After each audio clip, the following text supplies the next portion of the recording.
Hello and welcome back, my wonderful tome readers. As we continue, please be happy. This will be part 8, I believe.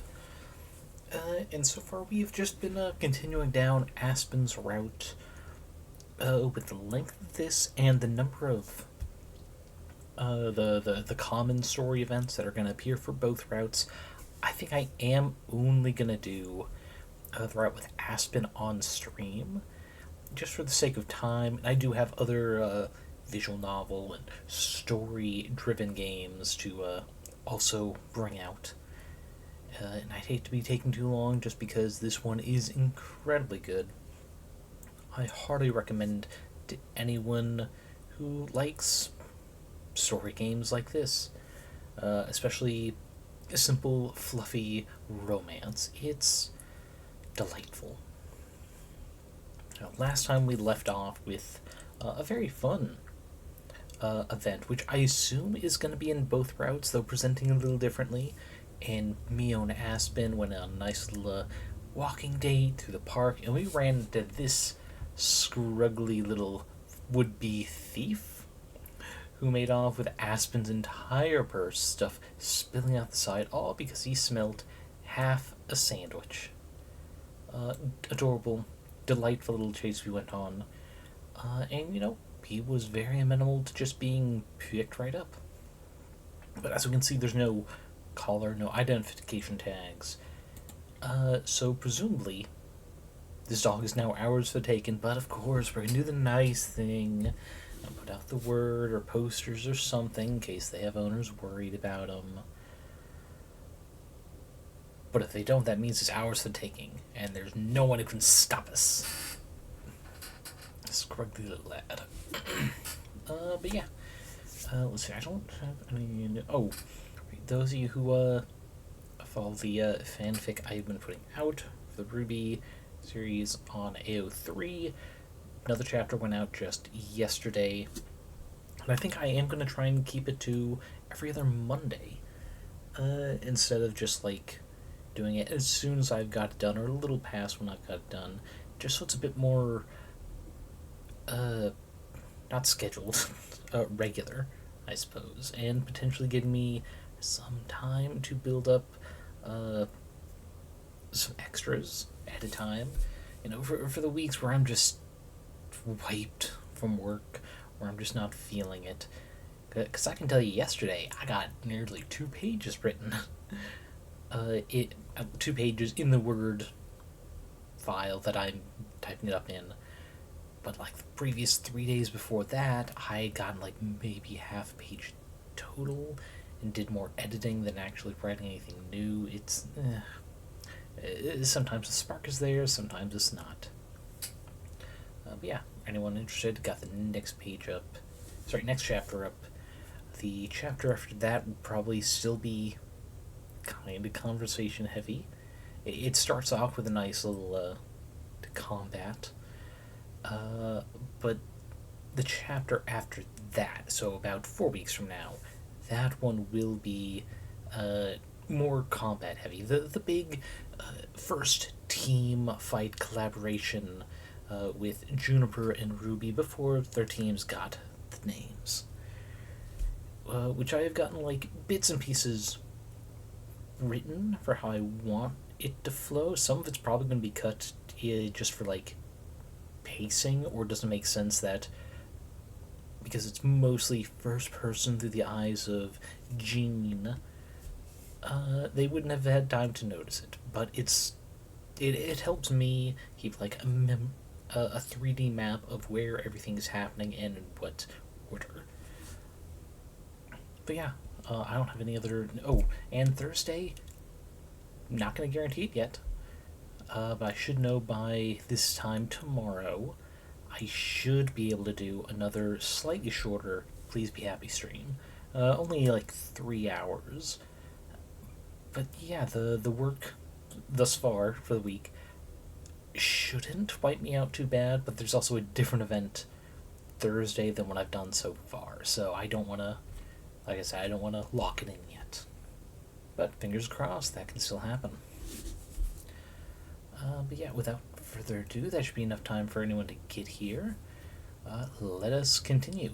When I wake up, the dog is already awake and staring at me from the floor, ready to go.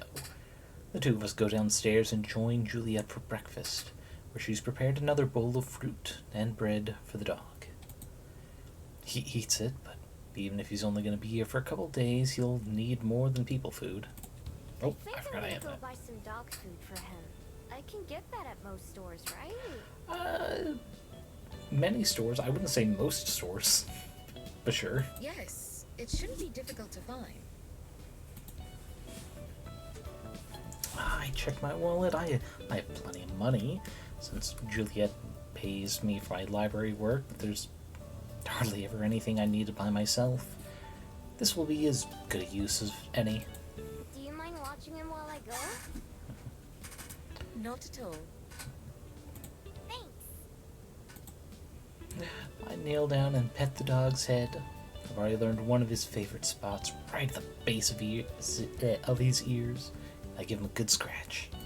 Okay, stay here with Juliet, alright? I really am turning into Aspen with how much I talk to the dog.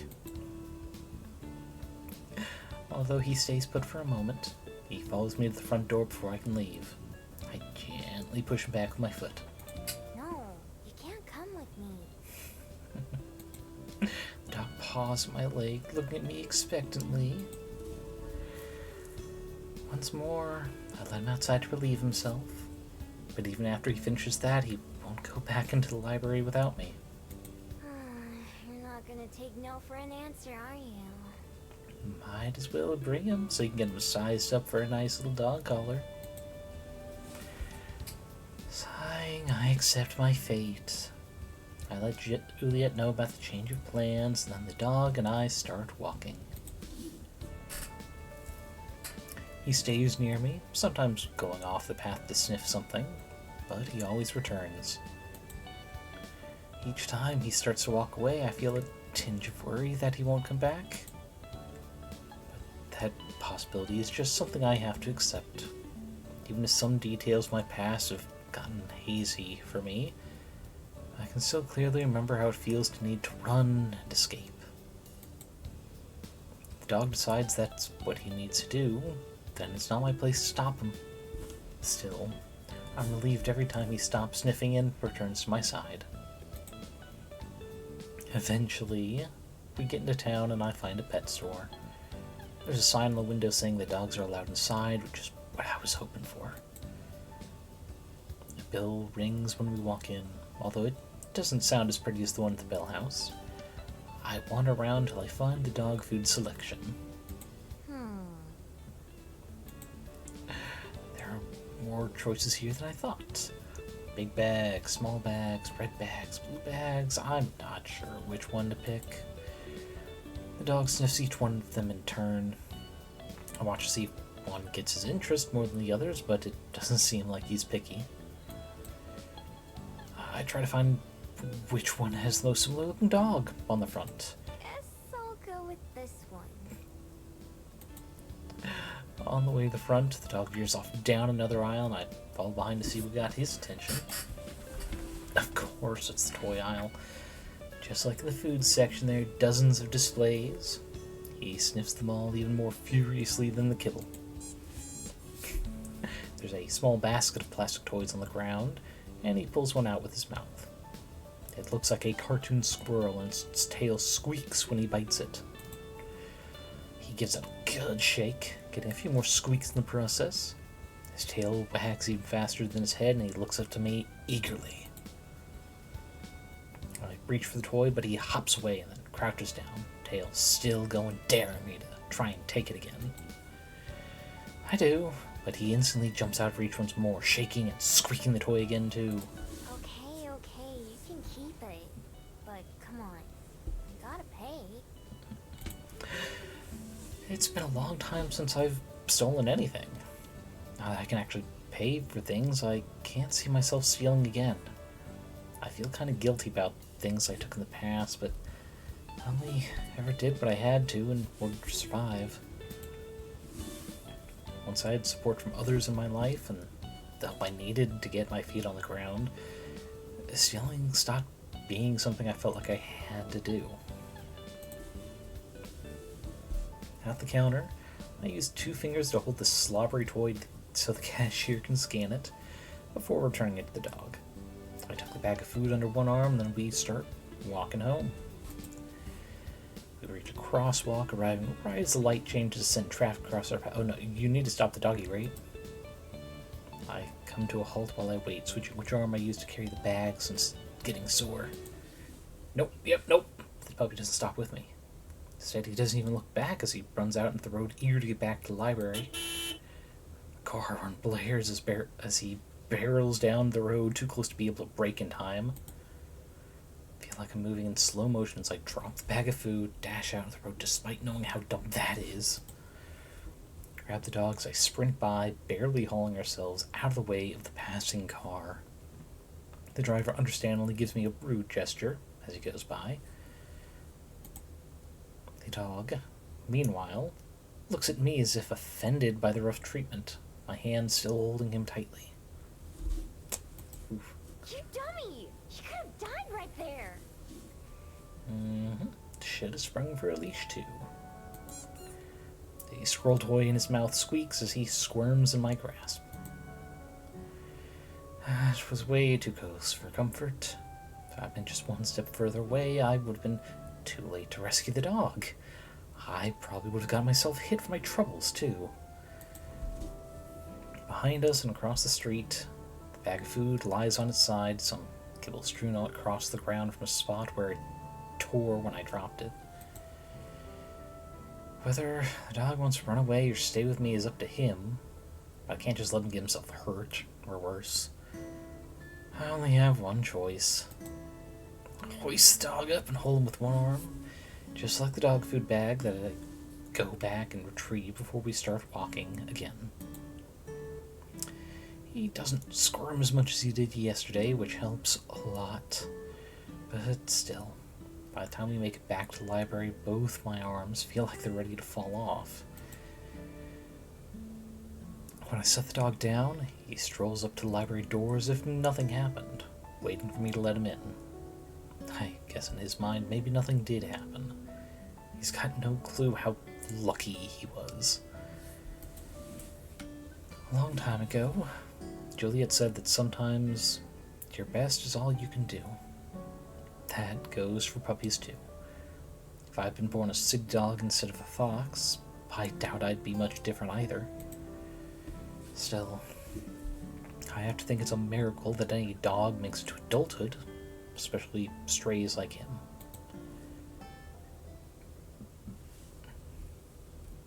When it's finally time for my meeting, Juliet helps me get set up on her computer and then lets me take it to my room. I adjust the screen until I can see it properly, and then I wait. Jesus, was not expecting a sound for that. My nervousness keeps building until I nearly jump when the call finally comes through. As the ringtone plays, I take a deep breath and then hit accept. The tiny person-shaped bowl on the notification dissolves, and for a second there's just a black screen. Then a woman appears. When the image comes into focus, she's squinting at the screen, probably waiting just like me, but then she smiles and waves as she's able to see me. Hello! Hi, I'm Miho. Nice to meet you. Thanks for talking to me. I'm Minsa. No problem. Minsa. Okay. Gotta say, I was shocked when I got your friend's email at first. I thought it was gonna turn out to be some kind of scam, and eventually she'd ask for money. I'm still a bit confused, though. So you were friends with my ancestor? Very long life. Sort of. I met them when I was really young. I was just a regular fox back then. Wait. A fox? Like with 4 legs and pointy ears? Yeah. after I met Jongin, I turned into the person I am today. Whoa. So that was a long time ago, huh? But you look even younger than me. Oh, that's just not fair. That's life. Trust me, it has its downsides. Both of us laugh, and I can't help but be relieved that she already feels easy to talk to. That explains a lot, at least. So, Jongin. You're the second person to ask me about them this year, you know? That's 2 times more than most years. Is that counting Juliet, or...? Who was the first? These guys at some archaeological society who are putting on an exhibition. They wanted permission to display some of their old works. Are you the only family they have? The only one who can use a computer, at least. The only reason I know any of the history is because I had to. No, had to. Should I tell you everything I know and then you can ask me any questions? No promises if I'll be able to answer them, though. Sure, that works for me. Let's see. Well, I'm not related to them by blood, for one thing. They didn't have any kids of their own. Oh gosh, that must have been even harder to track down then. But they got married and they and their wife adopted several children. I'm related to one of those kids. Never mind. They were part of the Young Bun class, a noble and a scholar. But rather than be stuck at home suffering through court life, they hid their identity and snuck away to travel the world instead.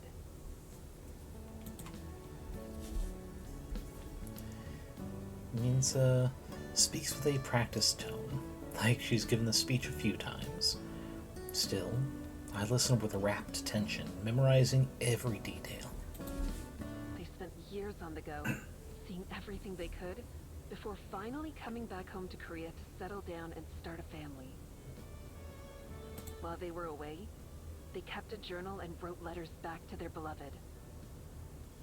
Although calligraphy was something they were taught from a young age, they began practicing as an artist during their travels. Sometimes, the letters they sent would include paintings of the things they'd seen, or they'd include little drawings in their journal. Something else that they started to do was give a note to the people they met on their journey, with a little message of appreciation or wishes.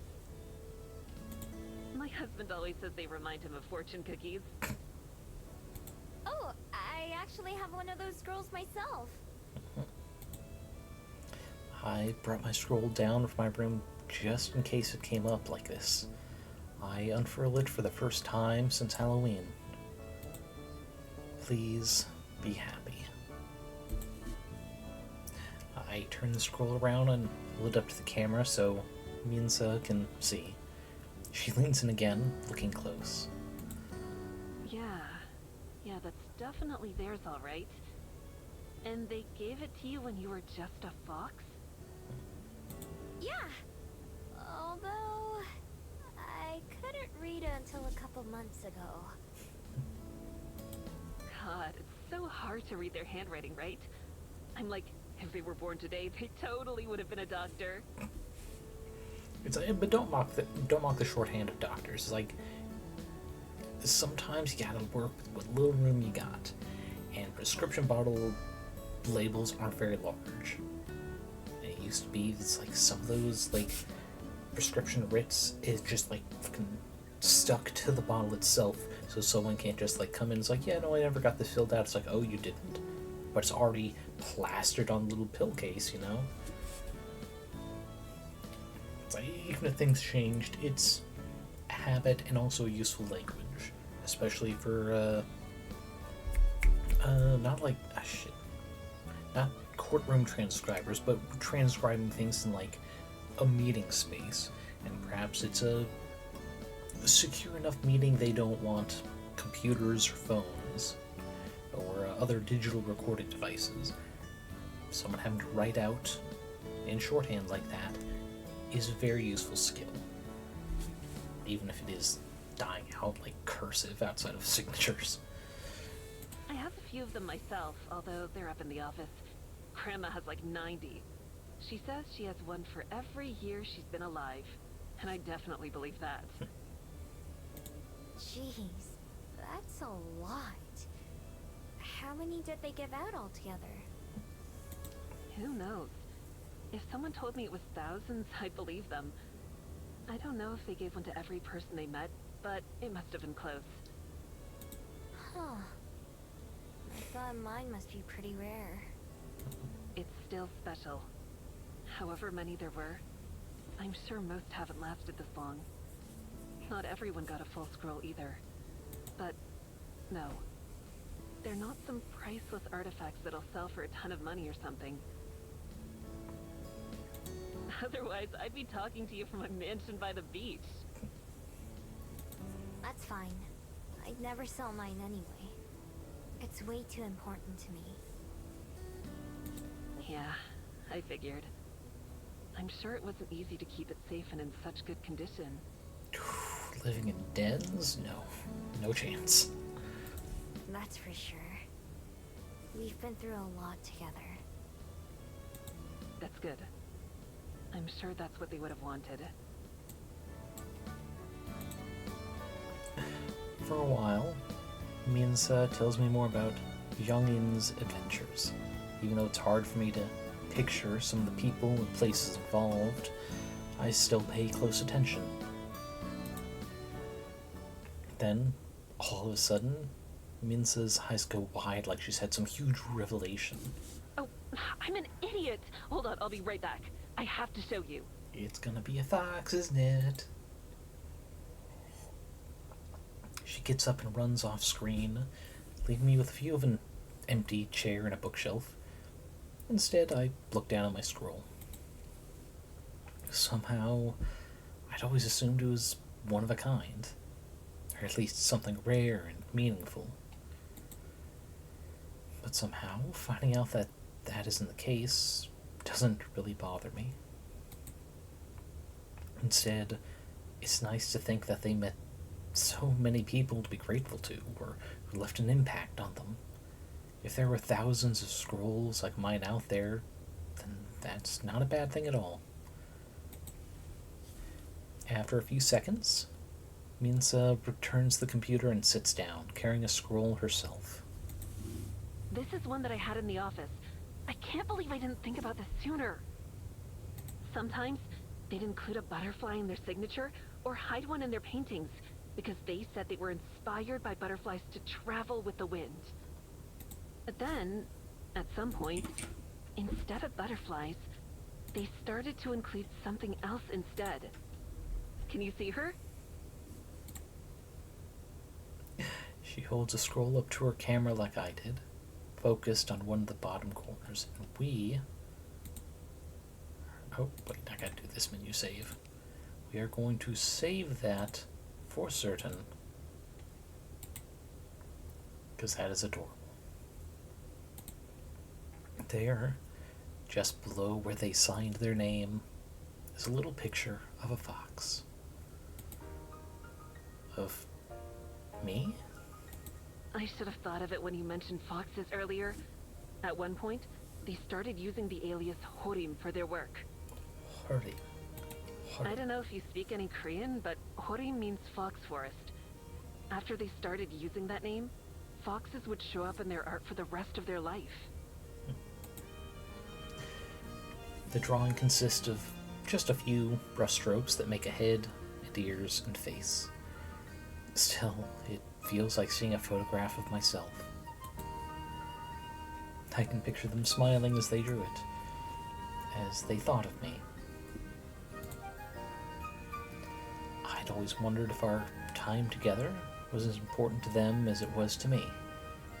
Hearing that they chose that name practically confirms it. Thanks for showing me. I can feel the threat of tears, but somehow I manage to keep my composure. No problem. Grandma's gonna freak out when I tell her I talked to you. I've told you basically all I know, but were there any questions you had? Yeah, I did have one. I'm a little afraid to know but I take a deep breath. They were human, so my question is only natural, but still. Exhaling, I make myself ask. how'd they die? Minza smiles. Old and peacefully. Their wife outlived them, but not by too long. They had the typical funeral that was expected when they passed away, but then they actually had one final secret request to their family. They wanted to be cremated. Back then, it was basically unheard of, especially for someone of their stature. But they really wanted it to be done so that they could have their ashes scattered. So they travel the world in death as they did in life. That way, the wind could pick them up, and they could keep traveling forever. So then... it sounds like they were happy. Oh yeah. They told their kids that they had no regrets, because they'd live as full and rewarding a life as they could.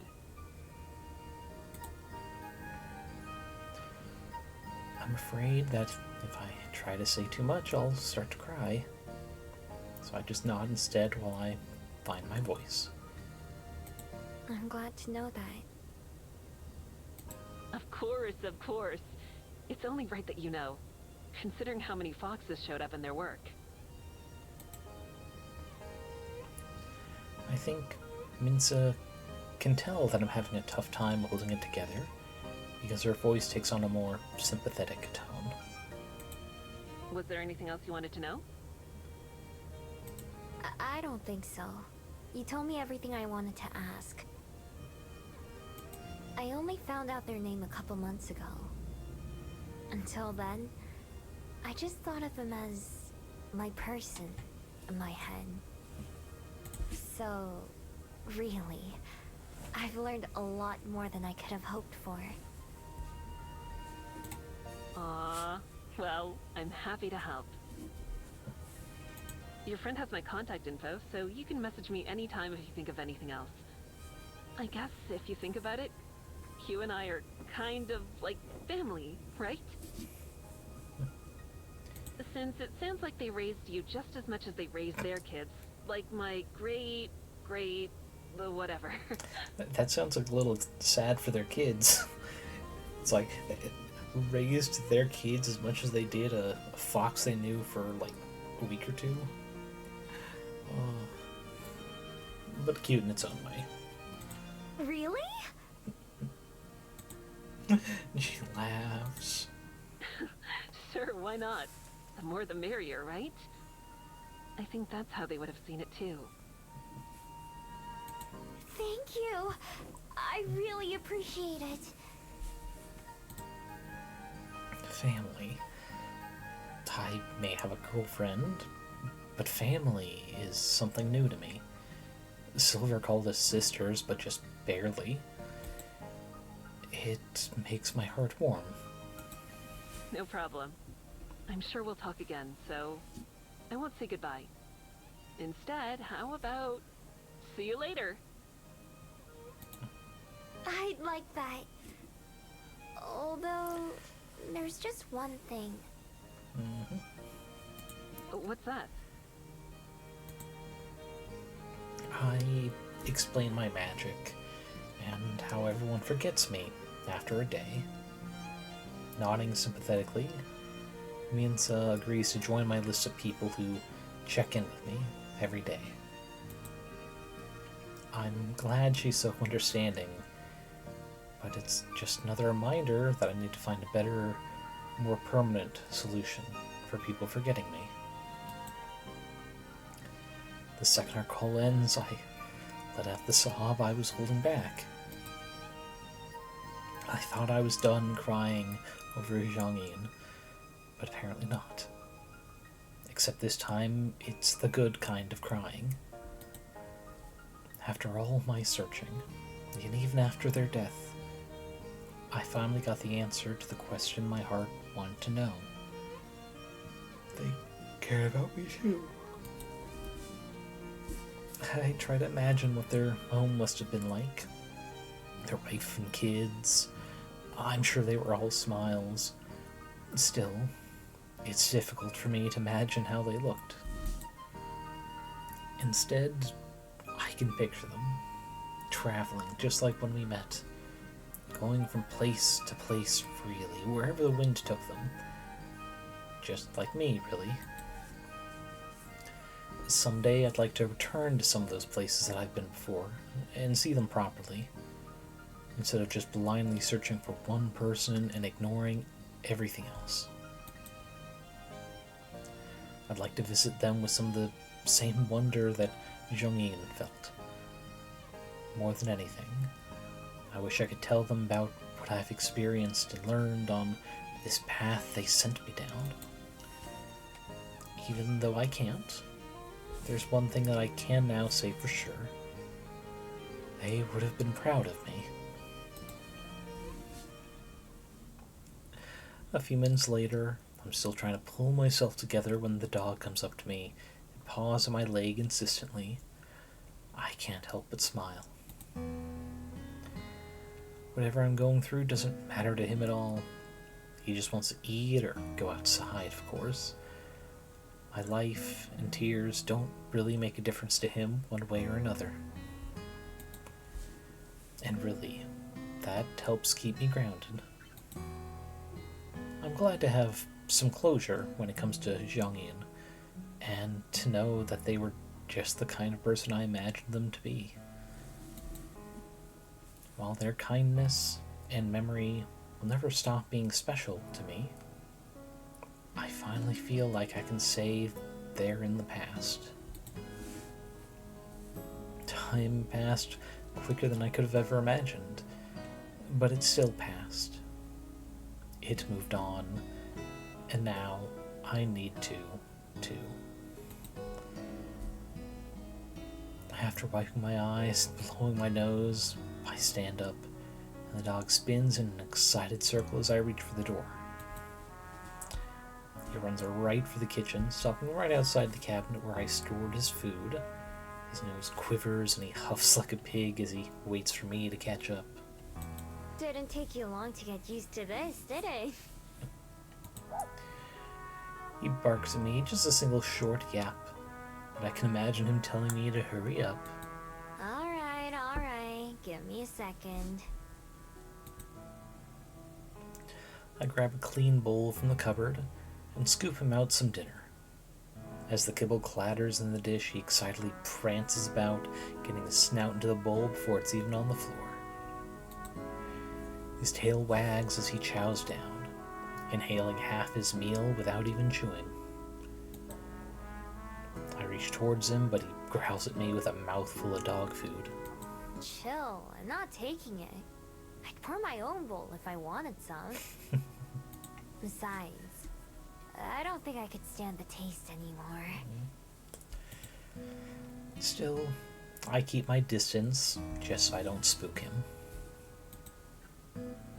Finally, after he's done, he leaves the kitchen and heads right back up towards my room. He's gotten comfortable here much faster than I did. I wonder if it feels like home yet.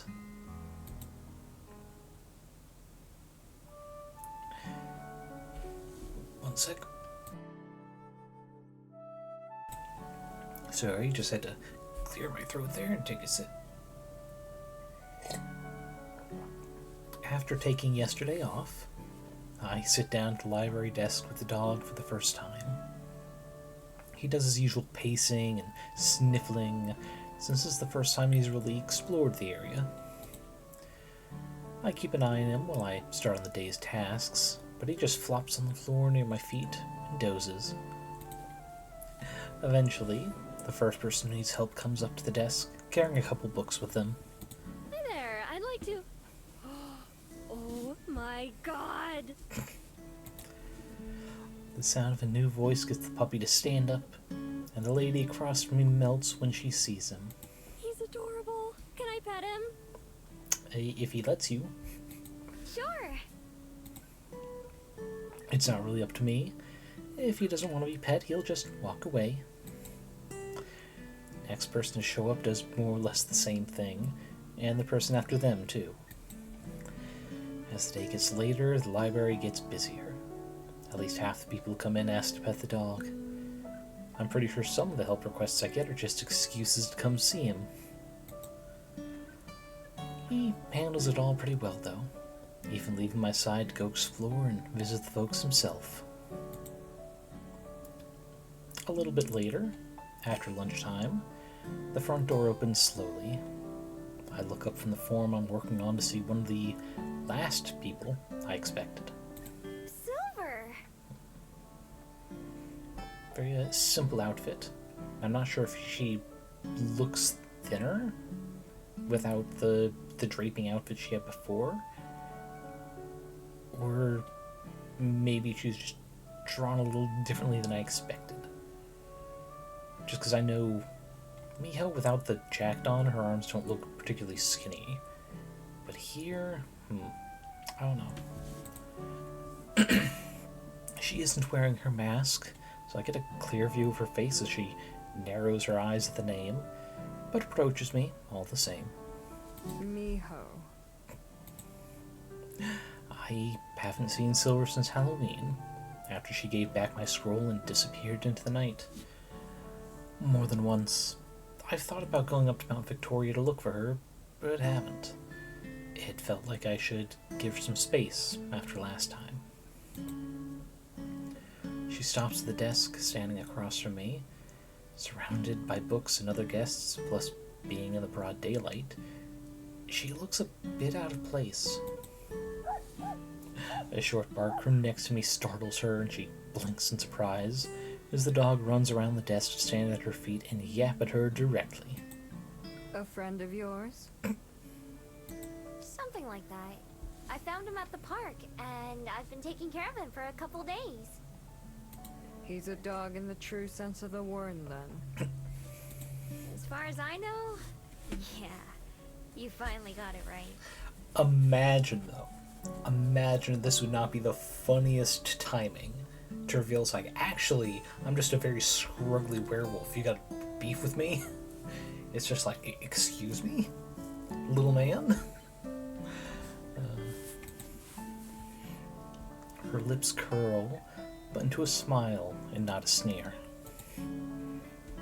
Although she doesn't try to pet him, she looks down at the dog with some amusement. He stopped barking and instead sniffs her furiously, looking between her and me like she's trying to figure... Sorry, like he's trying to figure something out. He seems happy. You can read his aura? No? I don't need to, though.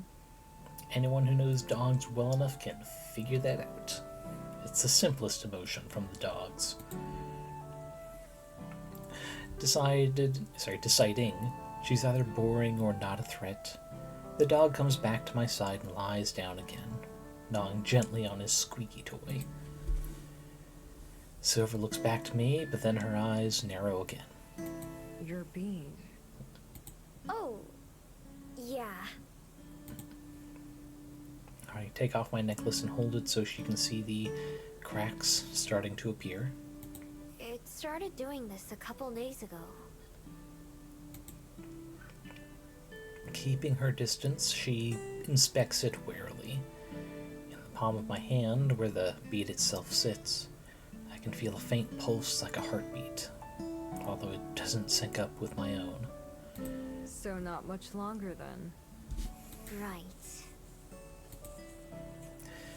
It feels a little awkward to acknowledge, like I'm beating her in a race I didn't mean to participate in, but there's not any point in denying it, either. I'm kinda scared of what's gonna happen next, to tell you the truth. Change is scary. Even if you know if the change is going to be for the better, that doesn't necessarily mean that the change is going to be just as comfortable as the life you have now. Them's the breaks, but that doesn't mean change is something to fear. It's different, but that doesn't mean bad, necessarily. Why? Change, I guess. Shun-ho, Skyfox. Just thinking the word summons visions of blue skies and rolling forests in my mind. The pulse in my palm quickens. Hey, I have a question. What do you think would happen if I broke it?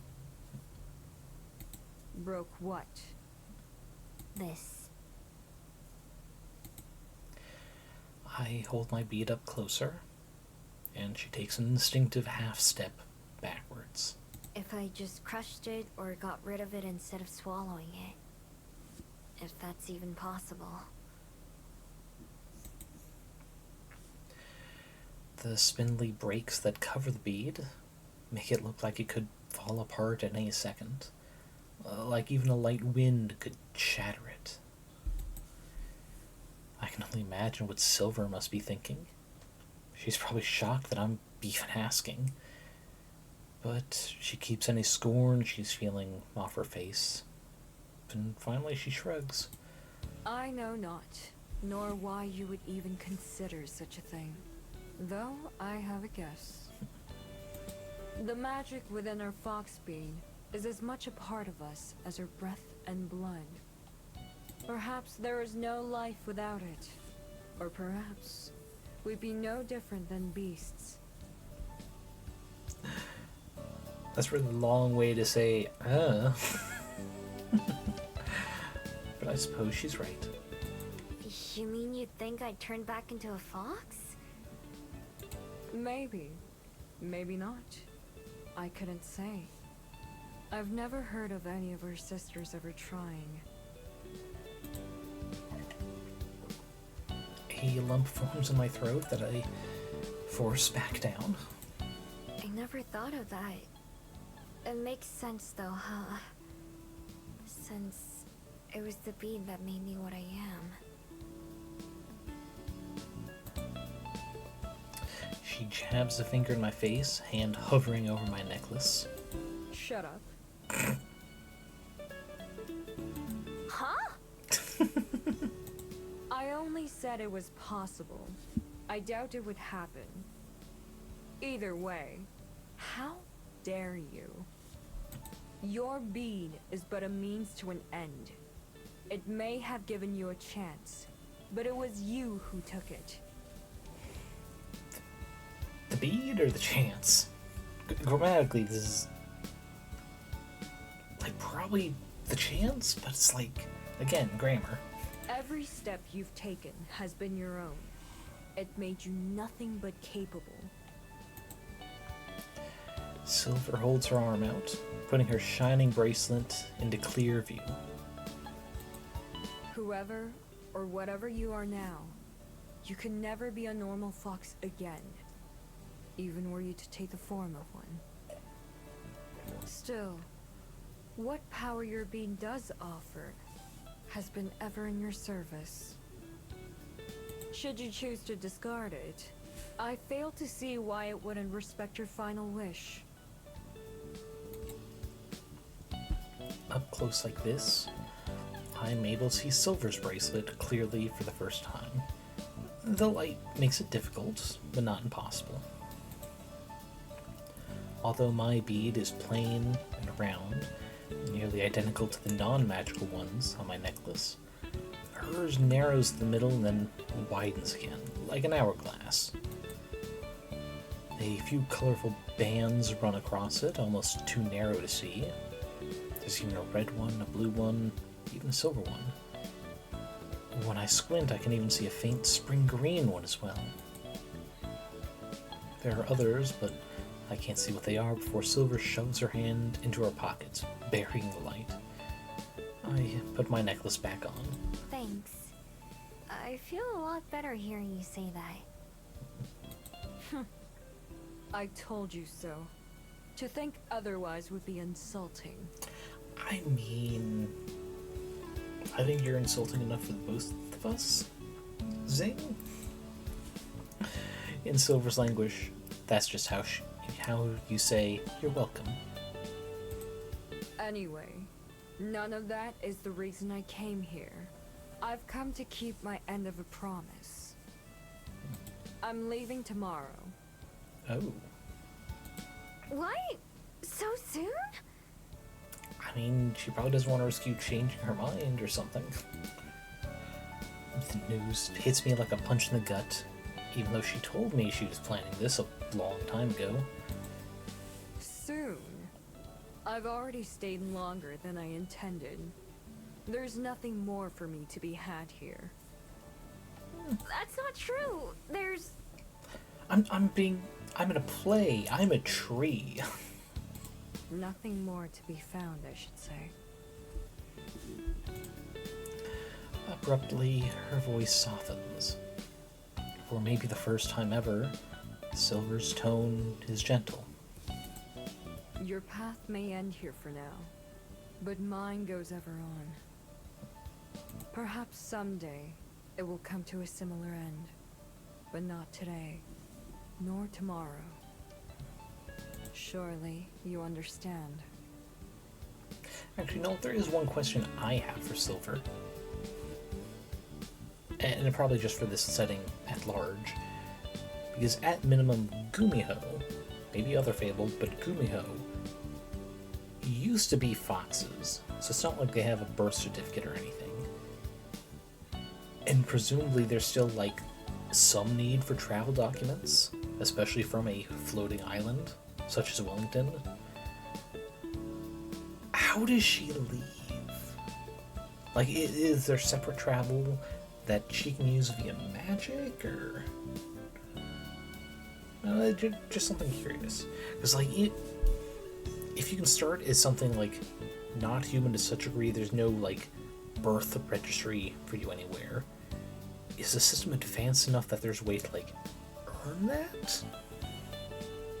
Like, I know there is in the real world, but that's still, like, if someone really wanted to, they could probably narrow things down.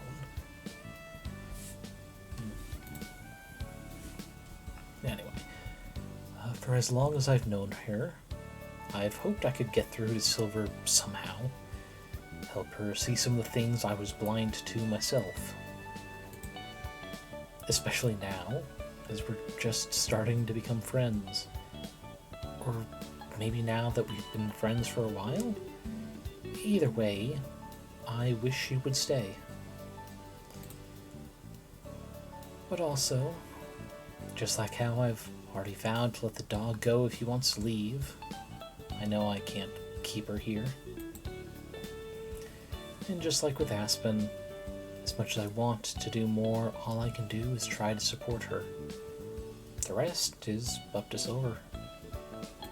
Yeah. I understand. I'm coming to see you off, though. Silver considers for a second. Fine. I'll come to you here in the morning. Early. Be ready. I will. Good. I've said all I came to say then. Until tomorrow. How funny would it be if the dog chose to come with us and then leave with Silver? It's like, man, dog, we barely knew you. We didn't even have time to give you a name. Here you are, cozying up to this other fox girl. Betrayed. Without another word, she turns and heads for the door, disappearing through it, just like she disappears into the trees.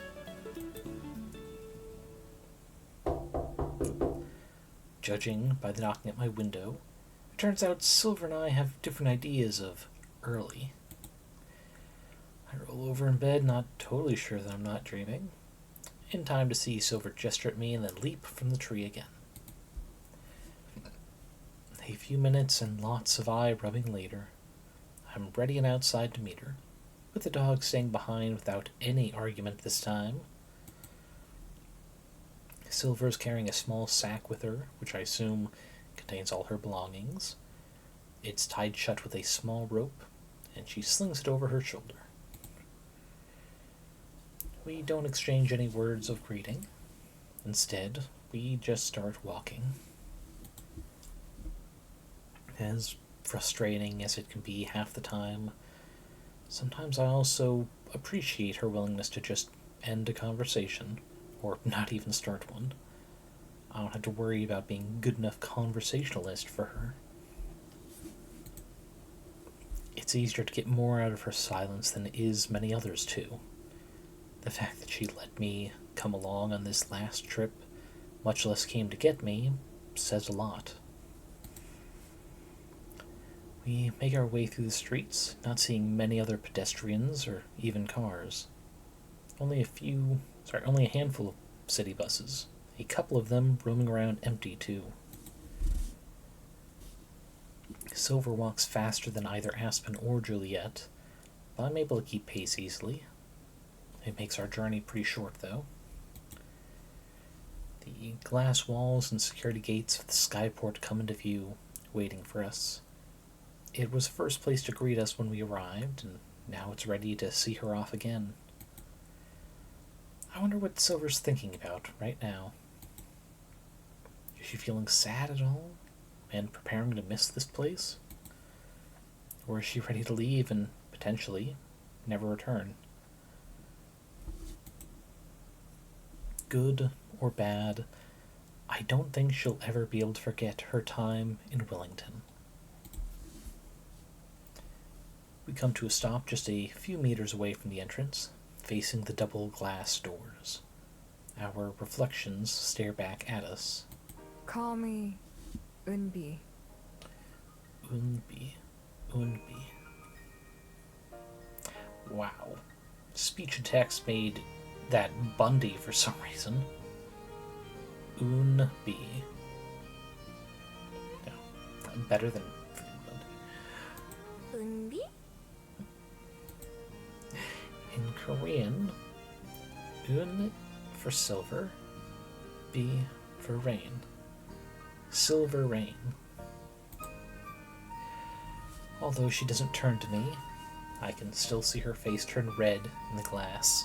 Yes, it's the name I've settled on. What do you think? So we didn't just happen upon her name with calling her Silver. No, she took inspiration from it. I hope she sees me grin. I think it's perfect. Good. Thank you. I'm not sure what words to say. I've never said goodbye before. It's okay. I never know either. I hope you'll come back someday. Or that we'll see each other again somewhere else. Fate brought us together once. Perhaps it'll do so again. So you think it was fate after all, huh? Perhaps not. She looks down at her wrist, surely thinking about her bead even though it's hidden. If not fate, then shall we make a promise that neither of us can keep? You haven't broken a promise to me yet. We'll meet someday then. Perhaps you won't even recognize me. I might be someone else entirely. A sweet sky wolf. Sorry, sky fox. Someday. I'm sure that I'll recognize you, though. You might change, but you'll still be you, no matter what. Even if I'm Unbi now. You've been Unbi the whole time. Like always, I can tell when she's about to leave. Before she can, there's something I have to ask. I might not get another chance. At first, you didn't want me to call you Silver. With your magic, what does a silver aura mean?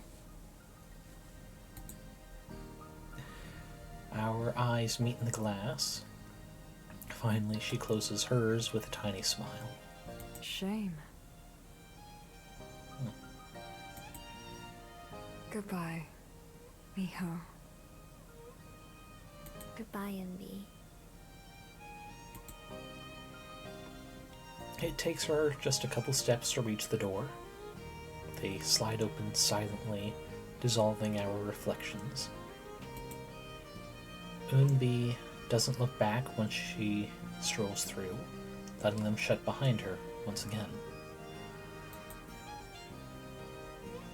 I'm left looking at myself, and only myself.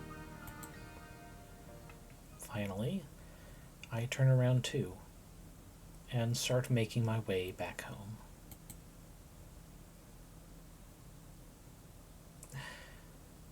The last library guest of the day turns out to be my favorite one. Aspen enters just after closing time with a small, wrapped package in her hands. Aspen, I didn't know you were coming. Did she hear about a certain sparkly puppy? I drop what I'm doing to go greet her at the door. The dog does too, and she stoops down to pet him. That's because I wanted it to be a surprise. Also because I wasn't sure I'd be able to get off work in time.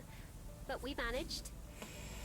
True, that is the occasional downside of working a customer service job. Sometimes it takes longer to close down than expected. Ooh, a surprise? She shakes the box she's holding. Its contents rattle generically. Right. I have a present, but I'm afraid it's not for you. There's a leash and collar for the scrubbly little man. For Juliet? Aspen just smiles in response. She takes my hand and I let her lead me towards the kitchen. The dog follows us. Juliet's already there. Ah, Aspen. Good evening. Hello, hello.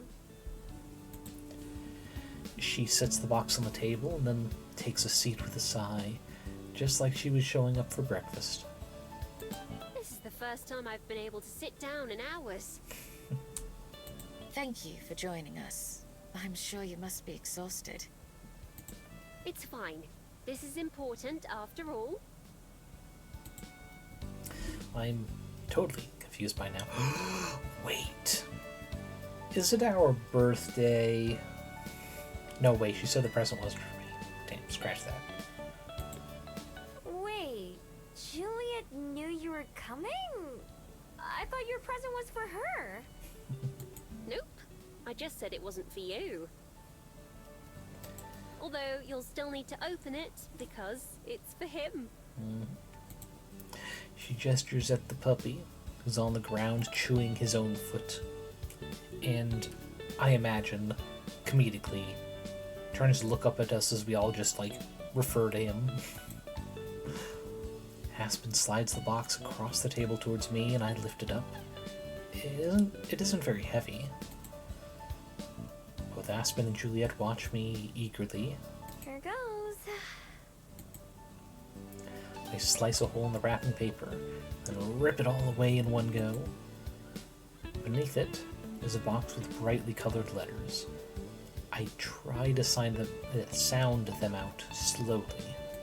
Deluxe printer ink cartridges. Oh, so we can make a... have you seen... No, not the Have You Seen This Dog. Is This Dog Yours type posters. Aspen, who'd been leaning forward in anticipation, deflates a little. Not quite. That was the only Oh. box I could find.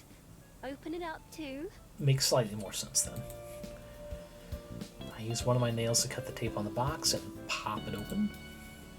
Inside are a small collar and a leash. I lift them out gently.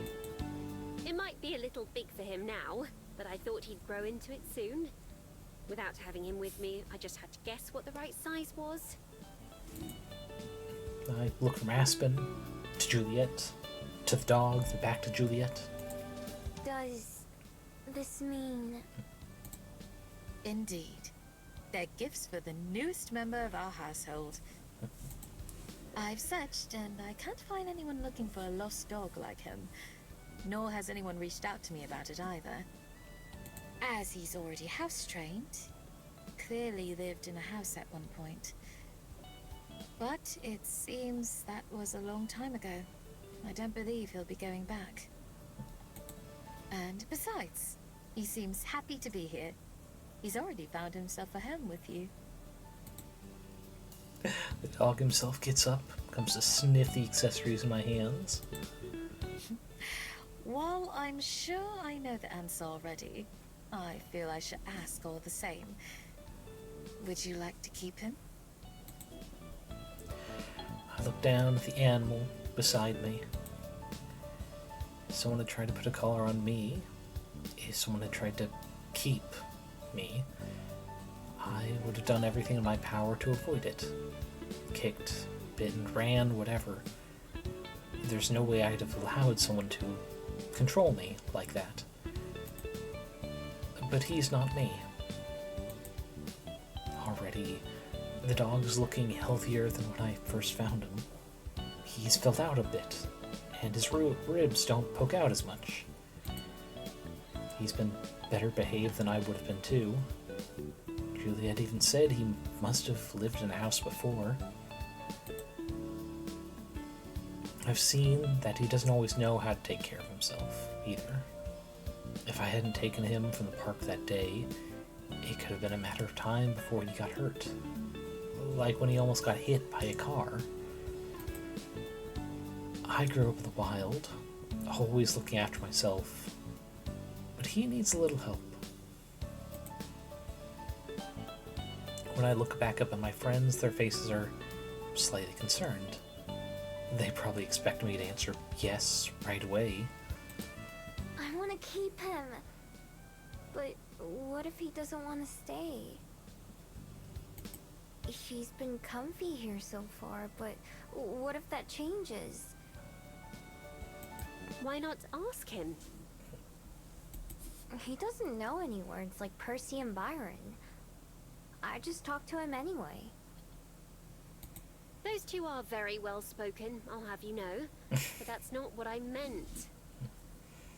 Don't you remember back on... Her face goes a little red. that day I asked you out? You were telling me how animals don't have to communicate with words. Could you maybe ask him as a fox? I hadn't thought of that. I haven't transformed in a while. I haven't had any reason to. Aspen's right, though. Maybe there are things I can say that way. Setting the leash and collar on the table, I take a couple steps away from the dog and change forms. More than ever before, I can feel the magic coursing out of my bead and into my body like blood. The sensations of my limbs shortening, of my face changing and fur growing out, stand out more than usual. They aren't uncomfortable, but I'm used to barely noticing it at all. When my transformation is complete, the dog begins to growl, his hackles raised and tail stiff, and he backs away slowly. He's clearly afraid, but the nuances of what he's trying to say are hard for me to pick up, because I'm so out of practice. It's like when I try to speak Korean after a long time. Danger, danger, fear, missing, where? I get the impression that he wants to know what happened to me. The me that he knows, and that disappeared suddenly. He's probably never seen a fox before, but he instantly identifies me as a threat. Above us, Juliet and Aspen watch anxiously. My tails brush from side to side, and I keep my ears and body language friendly. I try to impress upon him that I'm not dangerous, and that the creature he's looking at is his person. Danger, doubt, danger, fear, doubt. Instead of growling or barking or any of the other sounds I'd make to talk to other foxes, it's more like I have to will my thoughts across to him. I try to convey that he can trust me, that he knows me still. The growls soften, but he keeps his distance and fur raised as he sniffs the air. Doubt. Doubt. Trust. Doubt. Danger? Just a couple inches away, I stop and lay down on the ground, showing that I trust him in return and know that he's not a threat to me. Doubt? Doubt? Trust? Trust? Trust? Finally, he approaches me, and his nose goes still. We look into each other's eyes. Then he gives me a gentle kiss on the snout. Trust. I nuzzle against him, showing him that his faith was well placed. As I do, I try to convey other feelings to him in the same way as him. Home, I tell him. Stay? I ask. Home, stay, safe. I imagine him settling down here like I have, until everything is familiar, going to sleep well fed and safe, and waking up rested. Maybe he had that before. If so, I don't know how anyone could have just abandoned him, left him to fend for himself. I don't know how they could be so cruel. If there's one thing I can promise, it's that I'd never let that happen. Even if I couldn't take care of him myself anymore, I wouldn't just abandon him. I wouldn't just leave him alone. His tail whacks against the wall as he wags it. Now that he's figured out who I am, it doesn't seem like he has to think about it too hard. Home. Home. Home. I transform back into my other form. This time he doesn't seem bothered at all. Picking the leash and collar back up, I finally smile at Aspen and Juliet. He's gonna stay.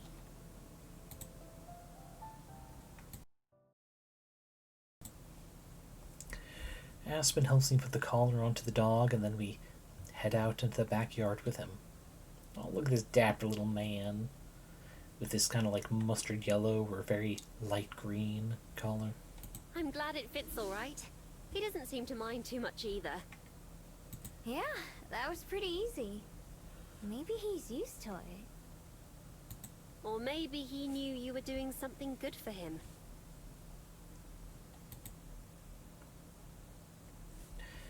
Aspen and I sit down the steps while the dog runs around. He finds a ball that he left out here earlier and brings it over to me to throw. I toss it, but not too far, and he hurries off to get it. Have you thought about what you're going to name him? No, not really. I guess he needs one though, huh? Name him Snoop, 'cause he's the dog. Anyway. It's better than just calling him the dog all the time. Right. Well, if I was gonna be consistent, then I should probably call him Og or Uppy. And Aspen laughs. Perfect. I know who to ask if I'm ever struggling to name a character someday. Oh yeah, that reminds me. Before she left today, Silver told me she'd picked a name for herself too. She chose Umbi. It means silver rain in Korean. That's gorgeous. I like that she kept silver as part of it. I suppose that means you helped name her too.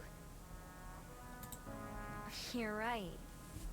I wonder if she thought about it that way. I'll bet she'd change it on the spot if I ever asked her. I wish you could have talked to her more. I wish I could have too. I'd have liked to know her better as well.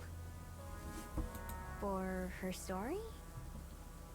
That's part of it, but it's not the only reason. From what you've told me about her, she seems like a good person deep down, who hasn't had the opportunity to express that much. She seems like someone who could have come to be an important part of our lives. Not to say that she isn't already important to you. Like him. Not too far away, the dog rolls around in the grass, kicking his feet in the air. My dog. Yes, exactly. You said it yourself about Unbi. The two of you are like family. And now, this fellow is part of the family too. I pat my leg, and the dog instantly sits up to walk over to us, greeting each of us with a lick on the hand. I think about what Juliet said a few minutes ago, when she was telling me he could stay. And suddenly it comes to me. Happy. Hmm? His name is Happy. Happy looks up at me, his tongue lolling out the side of his face in a smile, and Aspen giggles. Do you like that name? I ask him the question, knowing that I won't get an answer. Still, it just feels polite to ask, even though I choose to do it as a human, not a fox. I'm sure he does. A saying that I appreciate is that names are a gift that someone gives you. And if it doesn't fit, you can exchange it for one that does. In this case, I think it suits him perfectly. Watching the dog close his eyes in comfort as he keeps paying attention, I'm glad that Aspen agrees. Now that you mention it, I've done a lot of name exchanging too.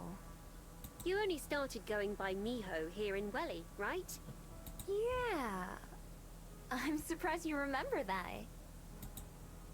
She taps her forehead. I'm good at remembering important things, and Miho things are important. I lean against her, resting my head on Aspen's shoulder. I think I like being Miho. All the good things in my life started happening after I picked that name. I like you being Miho too.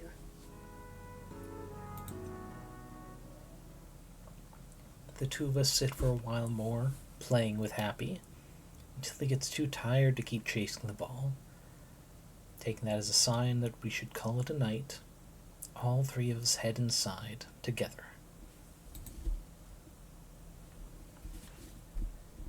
And here you are. With a flourish, Aspen slides 2 plates on the table between Juliet and me. There's fresh cut fruit, some warm potatoes, and a sandwich made with bacon and cheese. I hardly ever have meat anymore, so it's a rare treat. Whoa! This looks really good.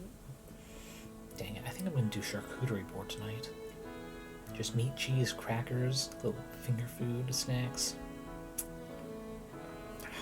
Later, after stream. I'm glad I haven't lost my touch. I don't do this kind of table service very often, you know. I know. We must be your favorite customers or something.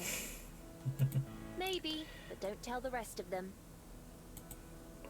Today is Aspen's last day at this Bell House, so she invited Juliet and I to breakfast for a change of pace.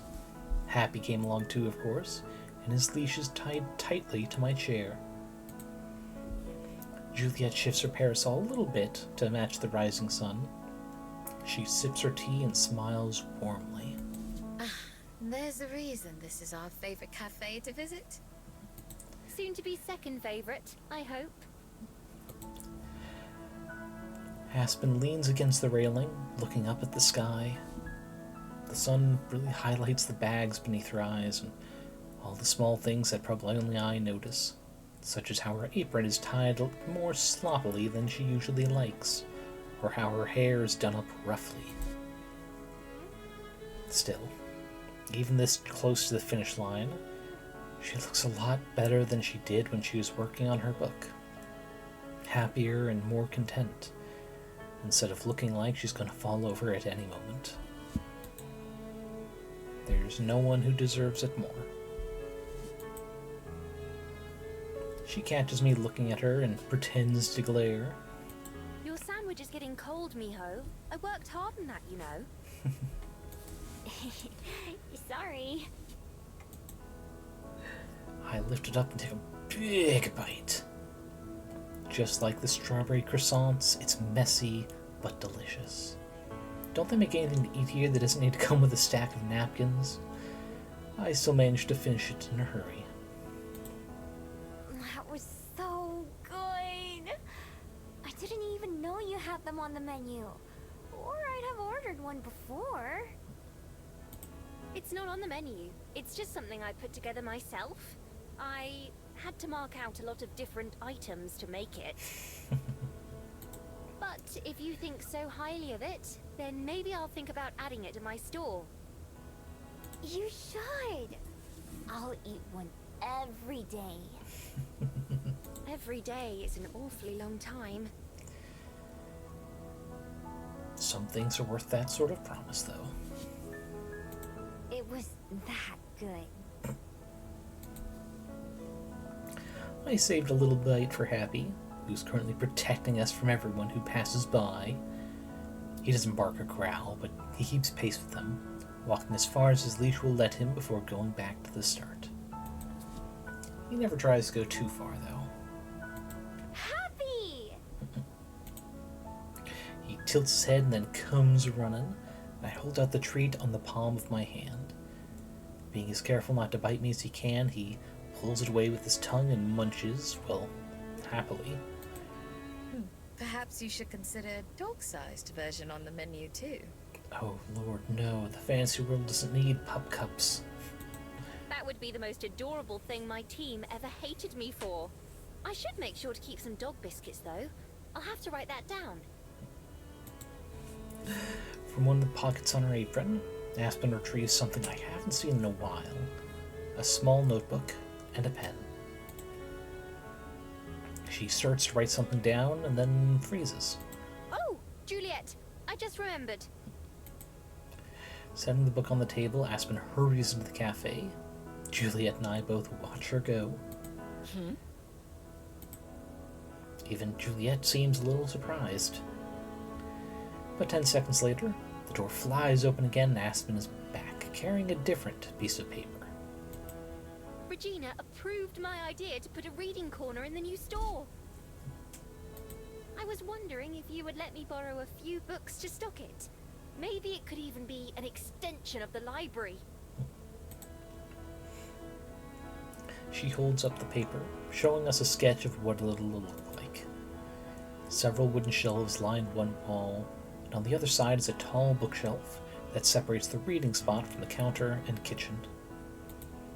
It hasn't been set up yet, but they'll be installing it tomorrow. So on opening day, all that will be left to do is fill the shelves. Juliet claps with delight. I love that idea. It would be my pleasure to share our collections. Aspen beams, and I can't help but smile too, for both of them. I know that in a sense, this is another dream come true for Aspen. Why don't you come by tomorrow and pick out a few, and we can bring them to you at the opening? That sounds great. I already have a list somewhere. I started daydreaming a little bit when I first came up with the idea. I know if I donated some books to such a cause, I'd do some of my favorites. Of course, some of the, not collaborations, the collections of short stories, usually with like a theme. Like I've got some sci-fi stories based around it's like humans as space orcs, where humans are like weird in the galaxy for some detail. A detail that is like legitimate world. And the one that comes to mind is they're on like a planet with another species, and they're able to resist dehydration despite the fact they have no water by having just a small rock in their mouth tumbling around, which is a legitimate survival trick, if necessary, forcing your body to like recycle some of the hydration, trick itself into thinking it's better off than having just a dry throat or sweating off all the liquid.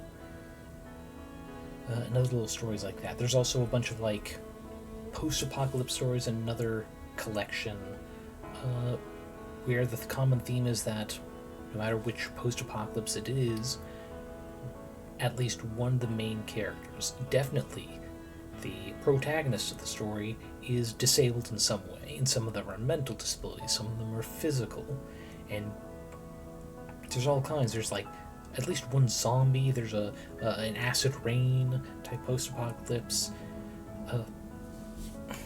like a bordering on the heat death of the universe type thing, and they're the sort of thing where someone might be able to just like stop and read while they're there, because they're all short stories. You can't just have them all be the long form books where someone might want to take it with them that day or what have you. I sit back and listen to the two of them chat about books for a while. It's nostalgic. All the names and titles go over my head as unknown to me as they were months ago. This time, though, I don't mind. I don't feel left out. I wait for their conversation to reach a lull before clearing my throat. There's something I want to talk about, too. Something I've only become more sure of since yesterday. Hey, speaking of new jobs and stuff, I've been thinking about maybe trying something new instead of working at the library. If Juliet doesn't mind. Of course not. Please, follow your heart, and I'll always support you. Is there something in particular you want to try? Yeah. It's something I just thought of a couple days ago. That felt right as soon as I did. On the ground beside me, Happy hasn't left since I gave him that bite of sandwich, even though he hasn't gotten anything else since then, either. It was something this guy made me realize I want to do too.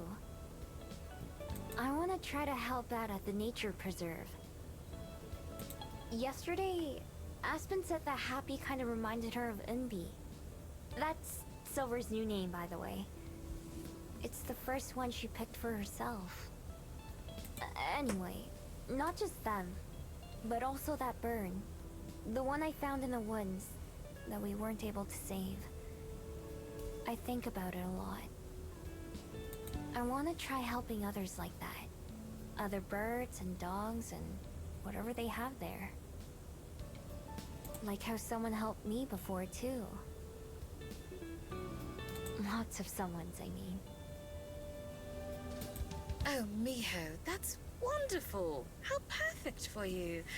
I'd be glad to give you a recommendation to Amaya. I believe they're always looking for volunteers. After a while, you could even apply to work there, like Amaya does. But listen to me getting ahead of myself. I'm already so excited for you. Thanks. Aspen looks a little more concerned. I agree. That does sound like something that would be just right. But what about your magic? With the library, it's not a big deal since you live with Juliet. You couldn't see all your co-workers every day, though. Yeah. I thought about that. I think I have an idea, but I'm not too sure about it yet. Really? What were you thinking? I don't want to say right now. I'm still thinking about it. I'll make up my mind soon, though. I can tell Aspen wants to know more, but she forces herself to stiffly nod all the same. All right. You can tell us when you're ready. Thank you. It won't be long, promise. The thing is, we do know it is possible. Because when the three little middle school looking students came through Wellington on that class trip, one of them did remember her, even though it had been a few days between visits. And I'm still holding to my theory. That's about getting to know Miho well enough. It's either extending that timer before people forget, or the magic's able to tell it's like, alright, you do want these people to remember you. I won't bother taking those memories. Something like that. But I guess we'll see potentially the stream. Still, would be it's hour and a half-ish. It's not that I don't want to tell her. It's just that I don't want to get her hopes up. I'm kind of afraid to get my own hopes up. I take a breath, feel my bead rise and fall with my chest. Maybe I'm just afraid in general. Still, I swallow that fear, pushing it to the back of my mind. I can brood and ponder later. Right now, I just want to focus on what I've got, enjoying this meal and moment. With that, we're going to do a little save, so we don't forget. I wanted to save that for screenshotting later. We're going to do this here. While we're waiting, really quick, I just want to see how many unseen scenes are left. You're gonna love this. Oh, doing the thing where I can't even scroll. There we go. Oh. Just one? Why? Oh wait, maybe it's different episodes. There's 1, 2, 3, 4, 5, 7, 8, 9, 10, 11. Some of those are going to be the little kid who has that little flower fairy looking fabled with him that only we and he could see. We haven't been able to do any of those, but going off of some of the other ones, I can only Evening with the King, peer review, and I think that's it. Yeah, there are only 2 for his, which means there should still be a fair amount of events, thankfully. Oh, wait a second. Hold on, I just saw Day 6, the last reintroduction. Ooh. We just spoiled ourselves just a little bit. But okay. Okay. Today's stream might actually end a little earlier than planned if... I mean, there are going to still be some events after, like, the play. But still. Chapter 5 is the final chapter. In Juliet's typically reliable fashion, she manages to get a call set up for me with Amaya the same evening. At least this time, unlike with Mincia, I don't have a whole day to fret about it beforehand. Instead, there's only 10 or 15 minutes between when she tells me she's going to reach out and when she comes up to my room to offer me the phone. It's only voice, not video, which makes it a little less stressful. Still, I have to calm my nerves a bit before I'm actually able to answer. Hello? Something I've been working on is how loud to talk when I'm using the phone. I always end up yelling since I can't really hear myself. But I've been trying to fix that, for Aspen's sake. Still, I'm self-conscious about it as I press the phone to my ear. Yeah, I'm gonna say, I have the same thing. And it's not with everyone who calls me, though most of them, because most people in contact like text or it's through Discord or something. But it's like, there are some calls where it feels like no one's able to hear me unless I wait like 2 or 3 seconds into the call start. I'll get a call from a temp agency that I'm doing little odd jobs through, and like I can greet them after a few seconds, but it feels like they don't really catch it, you know? I don't know. Maybe it's just my phone. Hi there. know, right? I'm Amaya at the Preserve. Nice to meet you. Thanks. Nice to meet you too. If all goes well, then this should be the last time I ever have to introduce myself to someone for the second time. Juliet tells me you're interested in helping out around here and that you have a pretty extensive history with animals. Is that right? That is certainly one way to phrase it, yes. Yeah, you could say that. Awesome. I'll be honest, we could really use a hand right now. Or 2 or 4 if you got 'em. As far as I'm concerned, a friend of Juliet's is a friend of mine. There's still a few questions I gotta ask you though, both as a formality and just to get to know you better. No pressure. These aren't the kinds of questions you have to study for. Is that okay? Yep. Has saying no pressure ever actually made someone feel less pressure? Great. First up, why do you want to help out here? Be as big or as specific as you want. Sorry, just a couple track-covered reasons while they talk. Because I want to help animals. I don't know if Juliet told you, but I used to be a fox. No kidding. Bushy-tail and everything? Technically, she still has them. 9 of them. Incredible. You'll fit right in. Anyway, sorry, go on. Right. Back when I was a fox, someone saved me. And that's how I ended up turning into a person.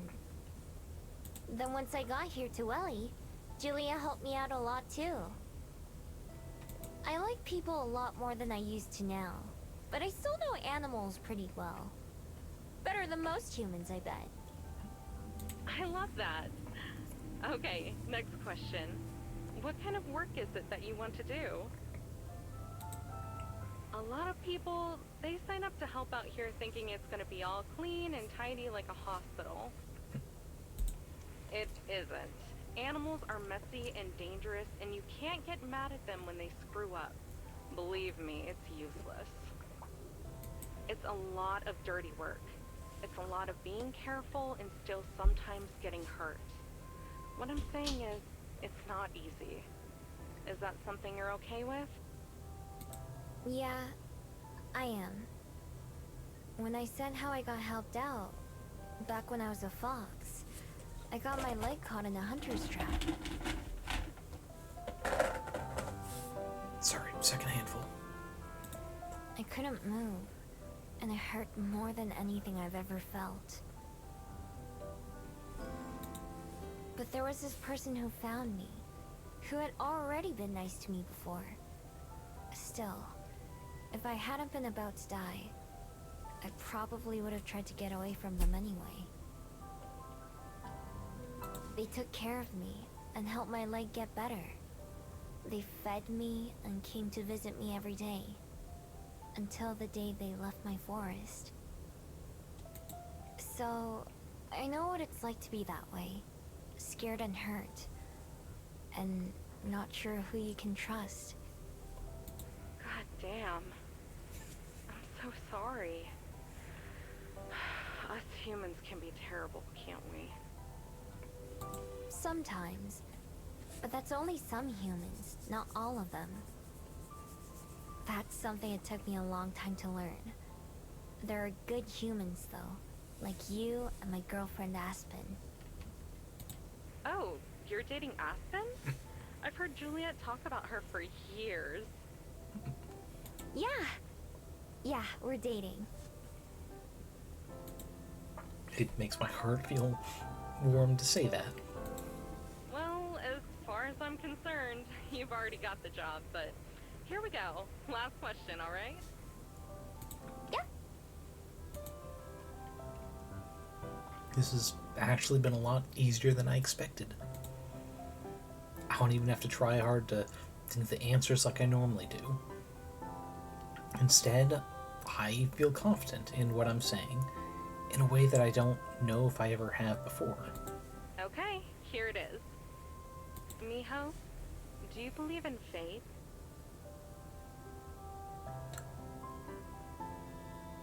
What? Wait, what? Where's this going? What? I bastard her last time. You remember that? So that was you. That was gonna be my secret final question. I remembered having that conversation with someone, but for the life of me, I couldn't think of who. I thought someone must have tampered with my mind with magic or something. And to tell you the truth, I still can't picture what you look like. Oh, you're exactly right, actually. I have this, I guess you could call it power. Where everyone I meet forgets about me in a day if I don't see them again. That's what happened to you. She's quiet for a moment, probably thinking about what to say. In that silence, I make up my mind. But I think I've figured out a way to get rid of it. I'm going to try it tomorrow. So hopefully it won't be a problem. If you can remember me after this time tomorrow, then that'll mean that worked. Still, there's silence. Did the call disconnect? Finally, she clears her throat. Alright then, Miho. Her voice sounds rough, like she suddenly caught a cold. Harrison's on edge. She probably considered how fucking sad that is. I mean, it's kind of the whole point of this game. It's like, how hard is it to make connections if people just keep forgetting you and you keep falling through the cracks, and people can't exactly help if they can't remember you. It wasn't some temporary thing, some clever little twist to the setting that stopped mattering after a little bit. It's always been an issue, even if it's a little simplified, being a visual novel with a hand wavy. It's like, we keep in touch every day. It's still been a small group of friends that we brought into that circle.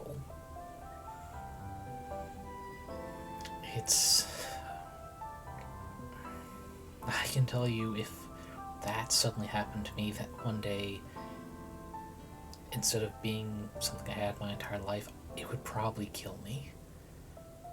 To no longer have connections with people unless I constantly reached out.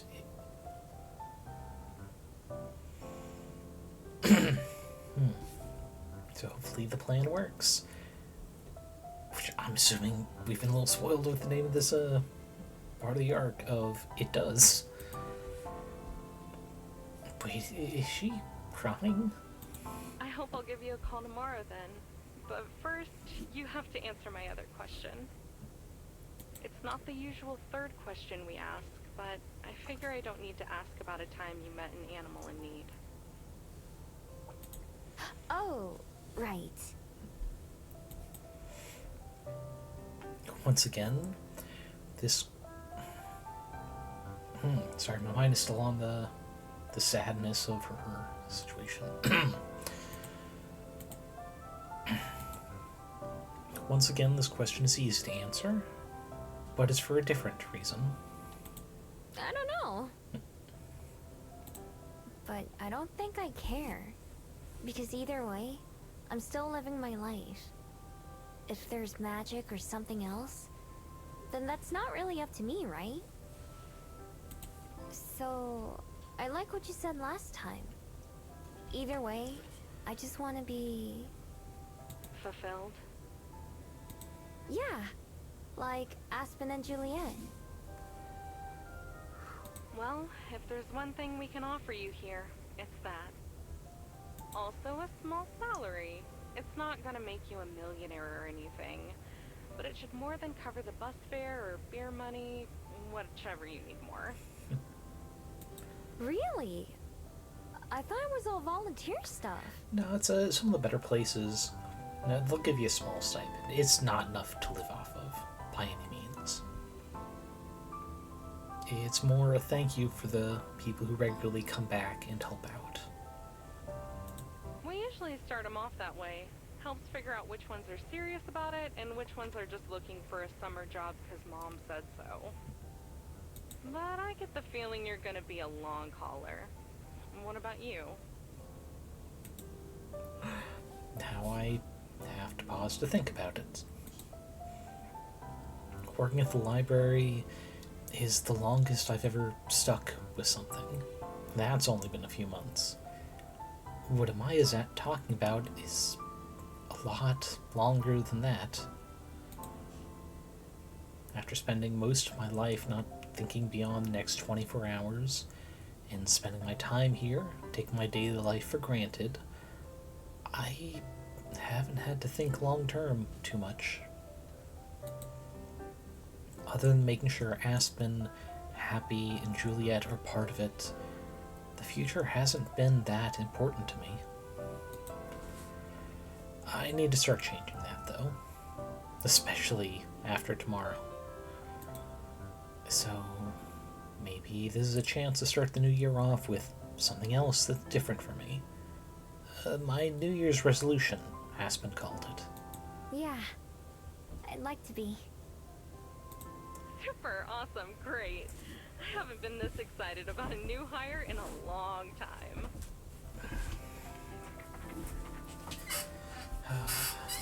Thanks. I'm a little sad that we're not going to get too many more character moments with Amaya, considering that I would assume we would have gotten an image of her at this point if we were. I'm glad we're not on a video call, so she can't see me blush. I'll have to file some paperwork to make it official, and get the okay for the expenses, all that boring stuff. I'll try to get back to you tomorrow, end of the week at the latest. Sound good? Yep. Good. You better get that magic thing taken care of, Miho. I'm gonna write myself a note to be sad if I forget about you. You got it. Good. Talk to you soon then. See you later. I think I mentioned it in another stream, probably one of the earlier streams. It's like, do people forget her if they didn't actually, like, meet her face to face? Like, if Juliet had, like, hyped us up to Amaya in the months we've been here, would she be able to remember us easier? Or would, like, absolute worst case scenario, she would forget all of that if we'd only met once? And it's one of those little mechanic things that, in this situation, I might try if the reality of it didn't kill me, that is. The call ends and I immediately sigh once again. Of course I can't blame her, but she makes getting rid of my magic sound so casual. In reality, that would be the biggest change of my entire life. Maybe even more than becoming a Gumiho in the first place. It's the change that I need at this point in my life, though. As both Aspen and Juliet loved to remind me, it was my path through life that made me who I am today. However, that person isn't the same as before. The things that matter to me now meant nothing back then.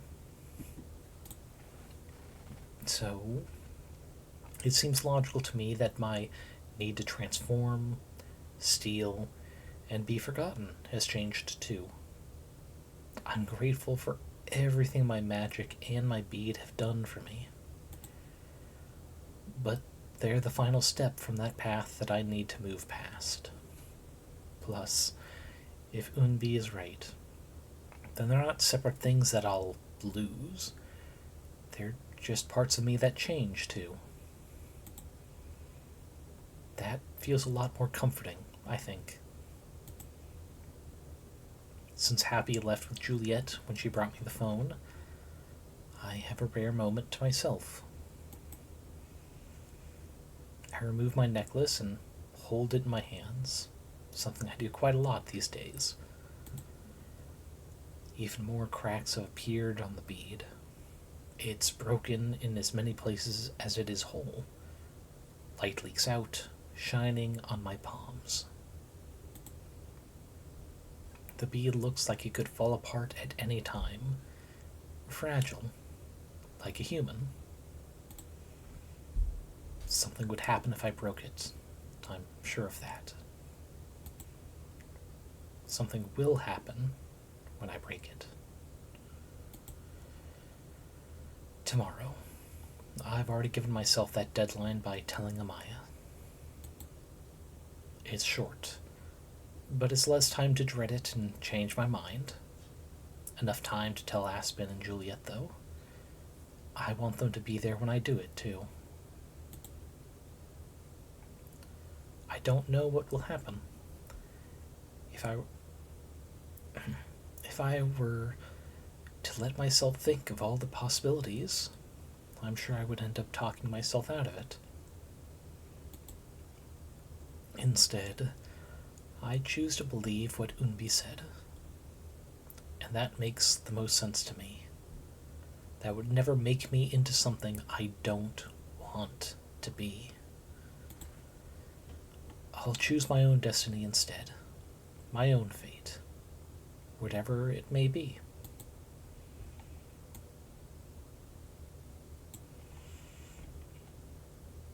After months of practicing, the day of the play finally arrives. Our performance starts in the evening, but I have to be there a couple hours early. Aspen promised that she'll be in the audience, support both me and Lena. Juliet will be taking care of Happy, so she won't be able to make it. Even though I explained again and again that I'll just be standing there when I'm on stage, they're just as excited as they were when I first announced I'd be participating. I'm glad that they'll be there, though.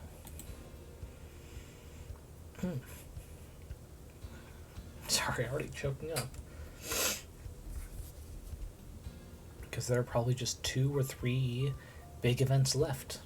We counted, 11 other events in the extras to get to.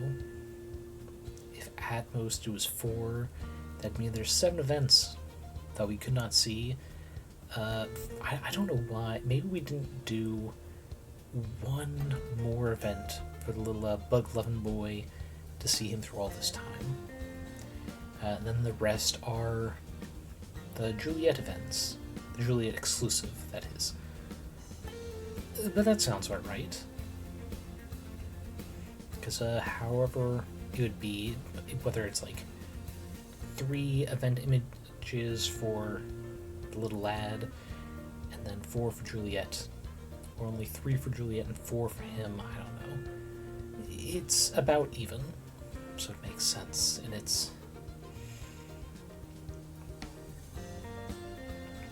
I don't know, I guess it's just starting to hit me that this will be the last stream for this fluffy, soft romance of a game.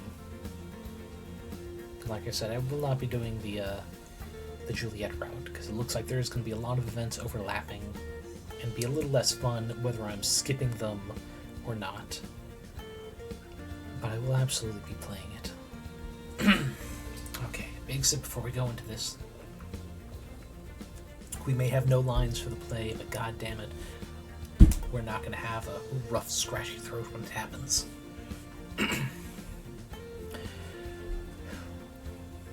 The last hour or so before showtime is a busy one, with lots of the cast running around doing last-minute preparations or run-throughs. I just try to stay out of the way and help out if asked. We made the change from practicing in the park to practicing on a real stage pretty easily, and by now the whole production is pretty smooth. I make the mistake of peeking out from the curtain before it begins, and see that almost all the chairs in the audience are filled. I even manage to spot my people, although they don't notice me. I head to a corner backstage, doing my best to stay out of everyone's way. Cyrus has been walking around, checking in with each cast and crew member in turn. He still hasn't gotten to me when Lena hurries over. Miho, ready to go? Nervous? So far, so good. What about you? Shouldn't you be in your costume? I'm gonna go get changed soon. I was just, talking with my parents. Are they here in the audience? Yep, front row. I think they were more excited for me to be in this play than I was. Oh, finally, our little Lena, she's finally met a boy. Even though she can't seem to, close the deal without, all these big events with him. Maybe one day. I know exactly what you mean. I'm glad I did it, though. Yeah, me too. They said they're glad I found something I like. Although I know they still wish it was ballet. I guess me being up on stage is still good enough for them. You're okay with that? Yeah, I think I am. I mean, it was my decision. I probably won't be in any other plays anytime soon, though. That's too bad. You're really good at it. I know, but I want to keep trying new things. Maybe someday I'll go back to ballet or something, but only if I decide that I want to, not someone else. And that's a good way to look at it. For anyone out there, there's nothing wrong with starting something only to stop it because you find out it wasn't your thing. It's why beginners should try not to get all the big fancy gadgets thinking that they'll make it any easier in the long run. It's no, it's start small, start cheap. Start with a friend who was already doing it, perhaps. They might have some hand-me-down or secondary tools that they haven't gotten rid of because they're useful, but they have already gotten backups, I mean, heck, I have a sewing machine, but the first one I sewed on, my family already had. And I just bought my own after I moved out. I don't do any big projects so much, but I can still fix a split seam in my pants or put patches on a jacket. It's a useful skill even if I didn't stick to doing the attempts at cosplay.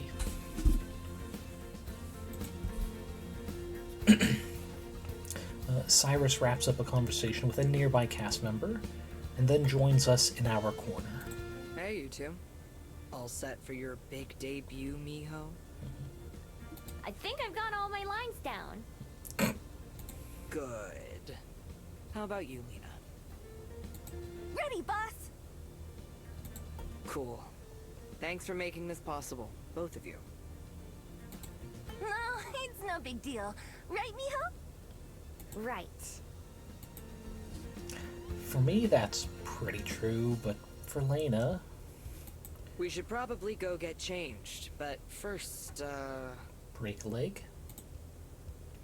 Scratching his neck, Cyrus looks away for a moment. Hey, Lena. Are you, busy after this? Yes. Let it happen. After the play? No? Why? Do you wanna get dinner or something? Fuck yes. Sorry, it's because, we're behind the stage. We can't just be cheering and such. And I just... SGT, what's going on? Once again. Do this. Do that. Does that fix it? Okay, no, how about... Oh wait, yes. Yes it did. Alright. Lena blinks a few times in a rapid succession before her jaw dropping large enough to put a freaking jawbreaker in there. It's like, Lena, come on, girl. Yes! Let's do that! The only downside to it working out like this, it means she will take away lessons like, I don't have to voice every thought for people to pick up on it. Yes! It's like, no, girl, communicate, please. Okay, I'm gonna go get ready now. Face red, Lena runs off, both Cyrus and I staring after her. The dressing room's the other way. A moment later, Lena zooms past us, going in the opposite direction. Oops, it's this way. She disappears into another room. That wasn't weird, was it? Weird's her thing. If you dig it, then it works out. From me, I mean. Oh. It was different? Nah, I think weird is like her normal anyway. I think she's pretty glad you asked her. I kind of had a feeling after she gave me that painting a while ago. Part of the reason I wanted her to be in this play was so we could hang out more. But it's been kind of tough. Don't worry. I think it'll all work out fine. And Cyrus nods. Well, I'm gonna go get dressed too. See you on stage. See you. Cyrus leaves, and I spend my last couple minutes alone. It's taken a while to get here, but it seems like everything's turned out all right.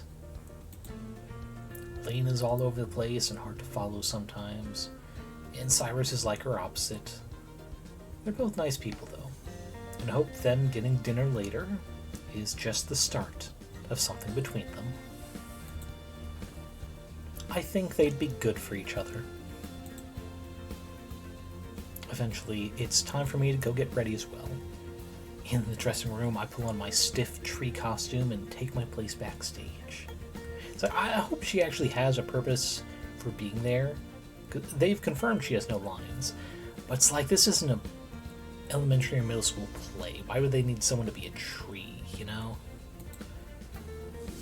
From the other side of the curtain, I can hear the low rumble of the crowd talking. As the lights dim, the chatter does too. Looking around, I see Lena, all dressed up and ready to go. She gives me a big thumbs up. At the front, Cyrus faces everyone with a small smile. Showtime. We all get into position, and the curtain rises. The music begins, and Lena soon takes her place on center stage. Watching her perform is like watching a whole other person. There's a certain grace to her movements and the way she talks. I admire her ability to go out and perform when she has to, even when I know she must be all worked up emotionally. Cyrus is the same way when he's acting. He has to talk louder to project his voice, but he doesn't seem uncomfortable doing it. The way he walks and talks is elegant, like Lena. The audience laughs and gasps in all the right places, and I even hear a few sniffles during some of the sad parts. When it's finally time for me to go out, I'm surprised by just how many faces there are in the crowd. I can't let myself get distracted, though. I need to do my best, too. My part's pretty easy, and I pull it off without a hitch. As I leave the stage for the last moment, Lena mouths, "Nice job to me." I smile and return. It's like, they're not even going to give us an explanation for why she's there. The whole 2 hours seem to fly by. When the last scene ends, I can hardly believe that it's over. One by one, we all go back out to take a bow. The applause from the audience is like thunder rolling through the theater.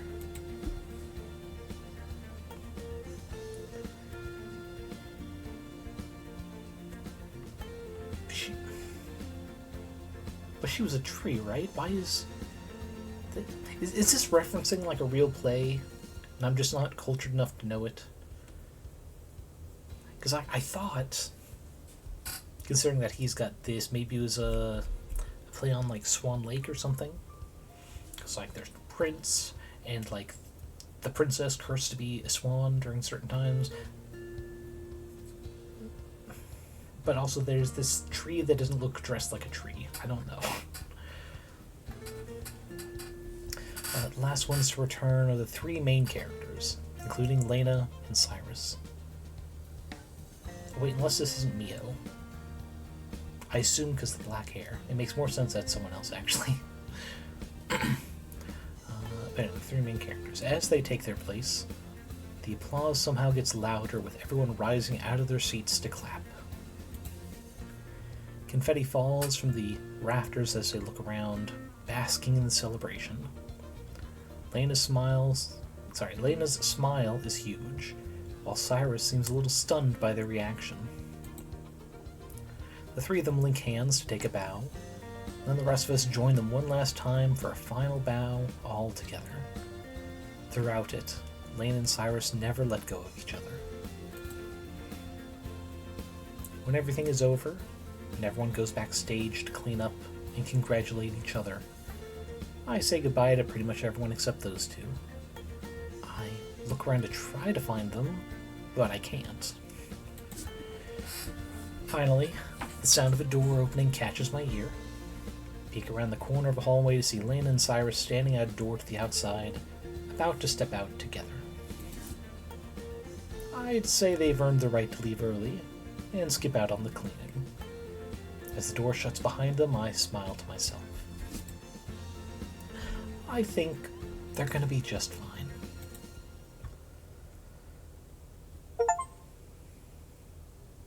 Make Like a Tree put on their perfect performance with Lena.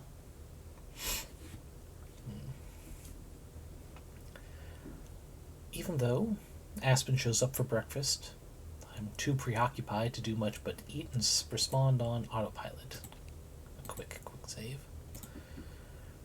After a predictably sleepless night, I can barely stay focused enough to chew. I'm so out of it that Aspen has to wave her hand in my face to get my attention. Miho, Yeah? I was going to ask if you're okay, but I think I need to ask what's wrong instead. What do you mean? Sorry, you guys can't see it, both because it's blocked just out of frame here, but also I don't have the seam overlay. Apparently, Copper Huntress just tried to start a Bongo Cat, and then like less than a minute later, the Halo Master Chief Collection, I think. It's just a fun pair of Steam applications to be doing back to back. You've been chewing on an empty fork for a little bit now. She's getting her daily recommended dose of iron? Question mark. I look at the utensil in my hand. Oops. Aspen gently sets my brutalized fork onto the table. My plate is so full, I'm not sure if I actually had any food or not. Is this about your secret idea from yesterday? I nod. You're good. I like to think I know you pretty well. Is it something you can talk to us about yet? Juliet also leans in to show she's listening, although she doesn't interject. I can feel my pulse rise in response to the sudden attention. Even Happy is watching me. This is the whole reason I decided so quickly. I should just get it over with. I'm going to smash my bean. With Aspen and Juliet look at me in stunned silence. I am not surprised. I don't know for sure, but if I do that, I think my magic will go away. The problem is, I don't know what else will happen to me. But I think I'll be okay. Unbi thinks so too. While Juliet continues to look shocked, Aspen's face flips through emotions like I'm changing channels on the TV. Smash it? Are you sure? That's awfully permanent. And what do you mean, what else? What do you mean, you think? Have you thought? Aspen. All Aspen has to do is look at Juliet, and she cuts herself off. I'm sorry. I'm sure you've thought about it. But that's so sudden. I'm sure you can see why I'm so shocked. It's been on my mind for a while, and it's all I could think about last night. It's what I want to do, though. I told Amaya I would, for one thing. And I'd feel a lot better if I didn't have to worry about either of you forgetting about me. Me too. God, me too. Your magic is more than just being forgotten, though. That, plus your ability to transform, plus, I would imagine, your immortality. Eh. Who needs to actually live forever when you can live on in the memories of those you care about the most? Don't Aspen gasps. Miho! I know. I thought about that too, and I'm okay with that. I want to feel more. I want things to mean more to me. I don't think that can happen unless I know I'm going to lose them someday. That's something both of you helped me realize. I meet Juliet's gaze. You too, and Cosette.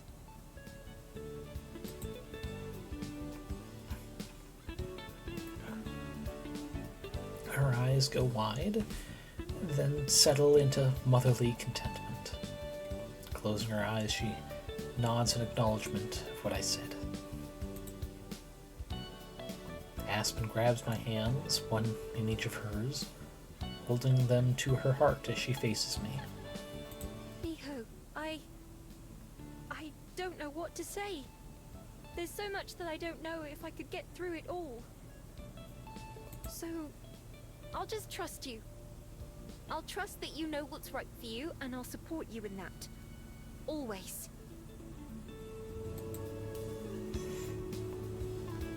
Aspen has barely finished talking when there's a sudden flash of light from my necklace, causing both Aspen and Juliet to recoil in shock. Happy yelps in surprise as well. What the? I instantly cut my hands around my bead, which contains a lot of light but not all of it. Aspen Celeste used one arm to shield her eyes. Somehow, despite the brightness, I'm able to see through it unbothered. The bead seems to be shaking, and I don't think it's because of my hands. It's still whole, but just barely.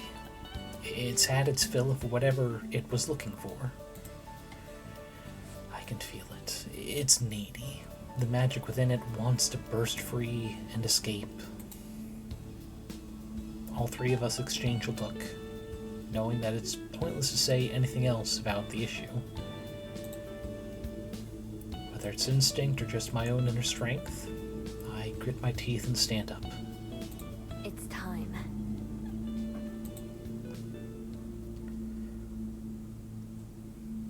I walk to the front door, hoping that I'm not shaking as badly as I think I am.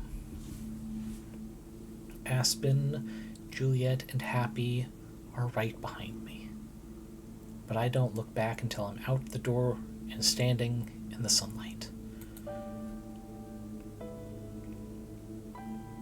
Aspen comes to my side, gripping my arm as she leans in for a kiss.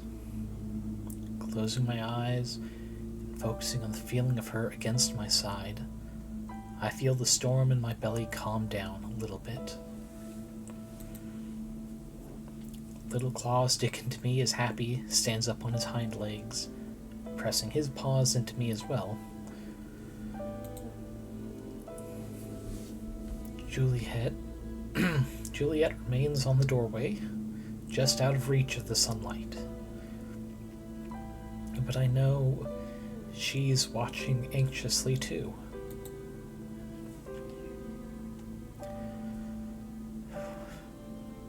My hands are trembling as I reach for my necklace. Aspen places her hand on mine, steadying it as I undo the clasp. For the first time since I slipped it on, I carefully remove my bead and set the rest aside. It's strangely heavy in my palm. Maybe I shouldn't call it strange. It's carrying a lot of memories in it. Still, it's small enough that when I curl my fingers, it's hidden entirely. Closing my eyes, I take a deep breath, and then another, preparing myself for what I'm about to do. Wait!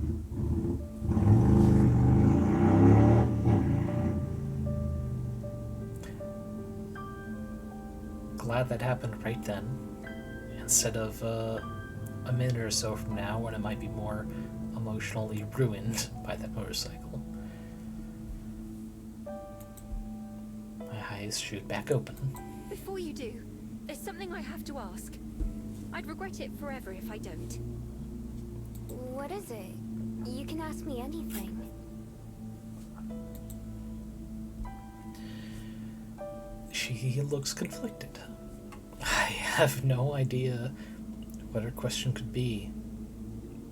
Me and Miho both.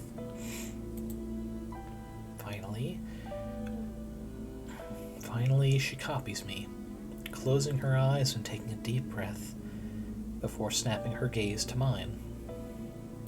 Can I touch your ears?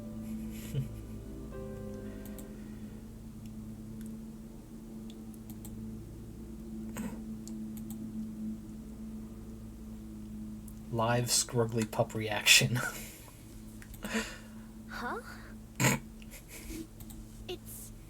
I've just... For as long as I've known you, I've wanted to ask.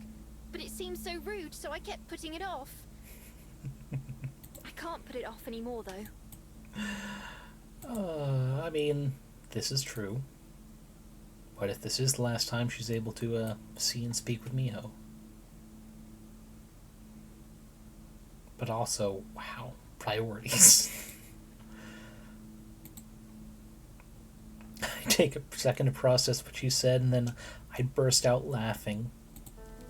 Of course, could have said. That definitely wouldn't have been one of my guesses. She looks so guilty about asking that it makes me laugh even harder, till I'm doubled over and unable to stand up straight. Tears start to stream from my eyes, taking a lot of my attention with them. I can only nod in response, unable to actually answer Aspen's question with words. After a couple seconds, she can't keep from laughing either, even as she approaches me. I force myself upright, at least a bit more, and tilt my head for her. Her fingers hesitantly settle on my ears, and she scratches a few times the way she pets Happy. I see why he likes it so much. Aspen doesn't spend too long before moving away from me. She looks a lot more relieved too. Okay, I've gotten that out of my system. Why don't you... Miho! She gasps and points at my hand. I look down. Without even meaning to, I clenched my fist at some point. The familiar light shines between the gaps, turning into vapor and rising towards the sky. I uncurl my fingers, revealing a small pile of glowing dust and shards of my bead. The shards aren't sharp. In fact, they aren't, if anything. I can't even feel them there. Turning my hand over, I dump the debris onto the ground. A lot of dust disappears as it falls, and so do some of the pieces. A couple of them hit the ground before vanishing. Only one piece, the largest one, lasts for any time at all. Instead of evaporating instantly, it slowly dissolves, with most of the powder being carried away by the wind. Soon, all that's left is a tiny seed that looks like it came from some unknown plant. Was this part of my bead too? I'll never know the answer, because the wind picks up and takes that with it too. Although it doesn't disappear into nothingness, it is gone from sight in an instant. If it was, then maybe it's on its way to someone else who needs it. Just like Zhongyin, it'll travel the world again, never quite coming to rest. I think they'd love to be part of the wind, laughing along with the breeze, so I'm sure they'll know where to take it. The instant that the last trace of magic disappears, I can feel my body start to change. It's similar to changing into a fox, but still different. My ears shrink down, and my tail retracts, but the rest of me stays the same. My hair brushes against my shoulders as new, different ears take the place of my fox ones. It feels like stretching after being cramped up for a long time. Like always, the transformation is quick, only a few seconds from start to finish. Except, it's not always anymore. There is no next time. I turn around to face Aspen and Juliet again, just as a tearful Aspen rushes into me, wrapping me in the tightest hug I've ever felt. Somehow, her lips manage to find mine, and my first experience as a human couldn't be any better. Happy doesn't wait long before demanding to be noticed too, so I step away from Aspen or to kneel down and pet him. He seems to handle this change a lot better than me turning into a fox, since he doesn't growl or act any differently at all. I wonder if he even notices that change. Finally, there's Juliet, who has tears of her own in her eyes. As I climb the stairs, she steps forward and pulls me into an embrace of her own.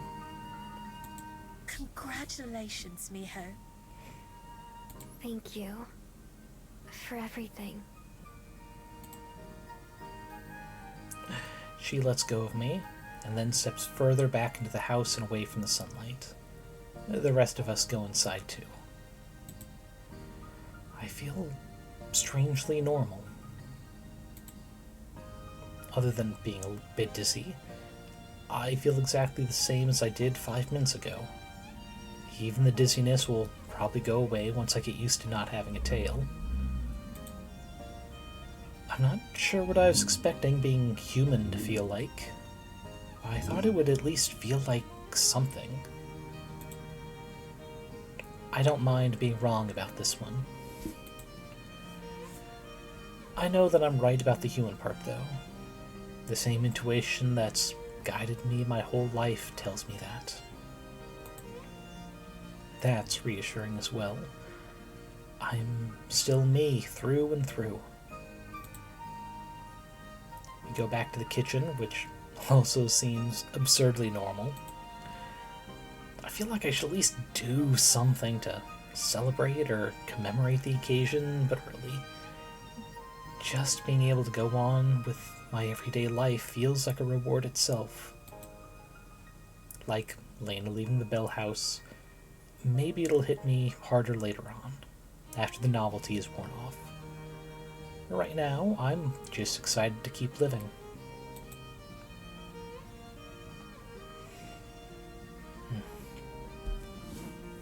After Juliet goes to bed, Aspen and I leash up Happy and take him for a walk around town.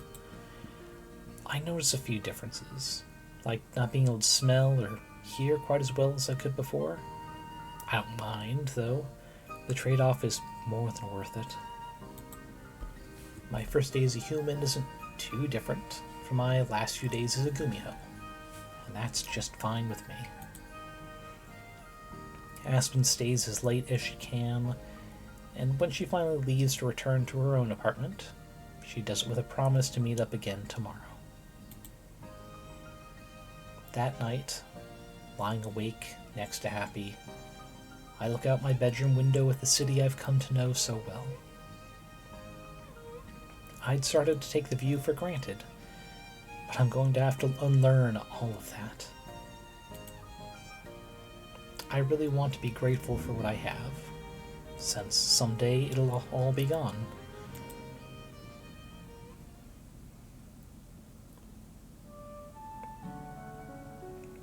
For what will be the last time for a while, Aspen shows up at the library for breakfast.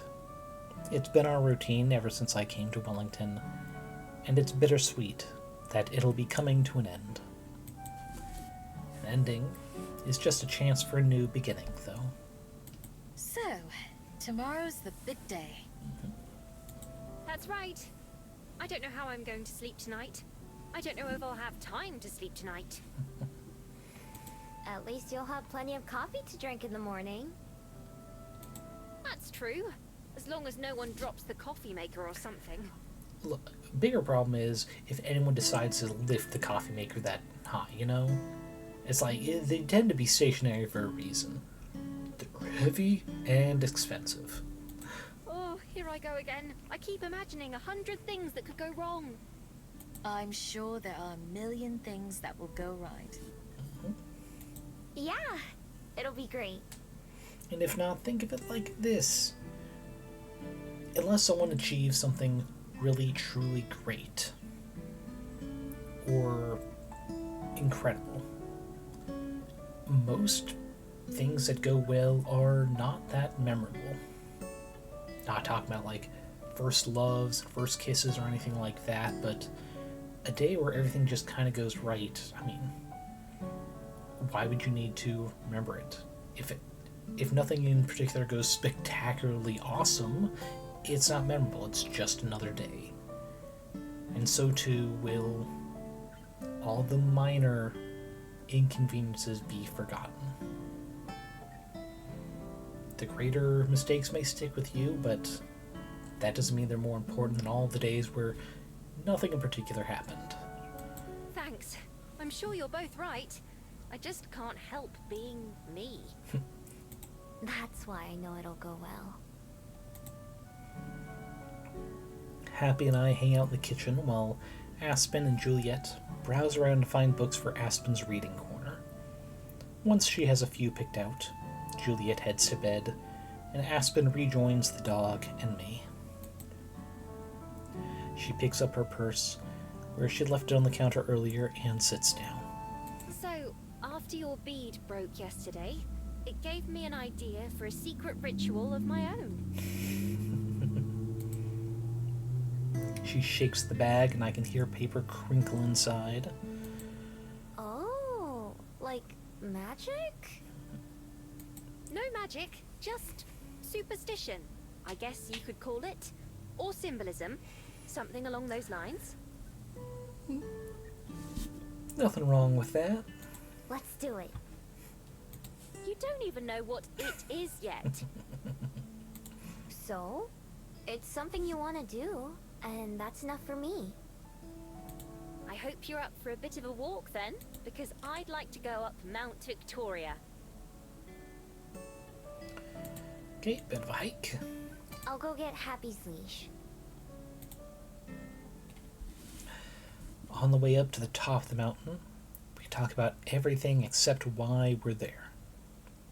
At the summit we stop, and Aspen looks around. I see why you come up here so often.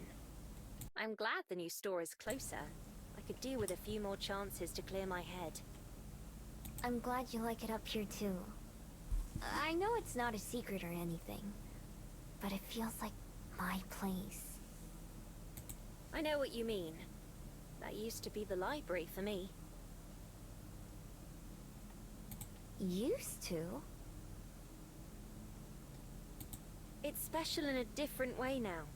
A wonderful way, to be sure, but not the same as when I was just a regular patron browsing the shelves. But up here, I feel calm in the same way when I sit down with a good book. Not just a good one, but a favorite. One that I know I can go back to again and again and enjoy just as much as the first time I read it. She unslings her purse from her shoulder and reaches in. Happy gets his hopes up, probably thinking that's just where sandwiches grow, but he'll have to be disappointed this time. Instead, what Aspen takes out is a small stack of paper. Oh god, please don't throw it to the winds. Please don't. Someone's gonna have to clean that up. At first I'm afraid it's the fox in the grove, which is silly, because I keep that safely in my room with my scroll. On closer inspection, I recognize the fancy logo at the top. That's from the book company, right? The one you almost signed with? Yes. This was the contract they offered me. I mean, you still shouldn't throw that to the winds, especially because, like, your legal name will be on there, presumably. I held on to it to think about, and then afterwards held on to it as a reminder. I think I need to move on from it too, now. Just like you were saying about your bead. For a long time, I thought of my self-worth purely in terms of what I could make or give to the world. In other words, how good my writing was. That sure turned out to be a mistake.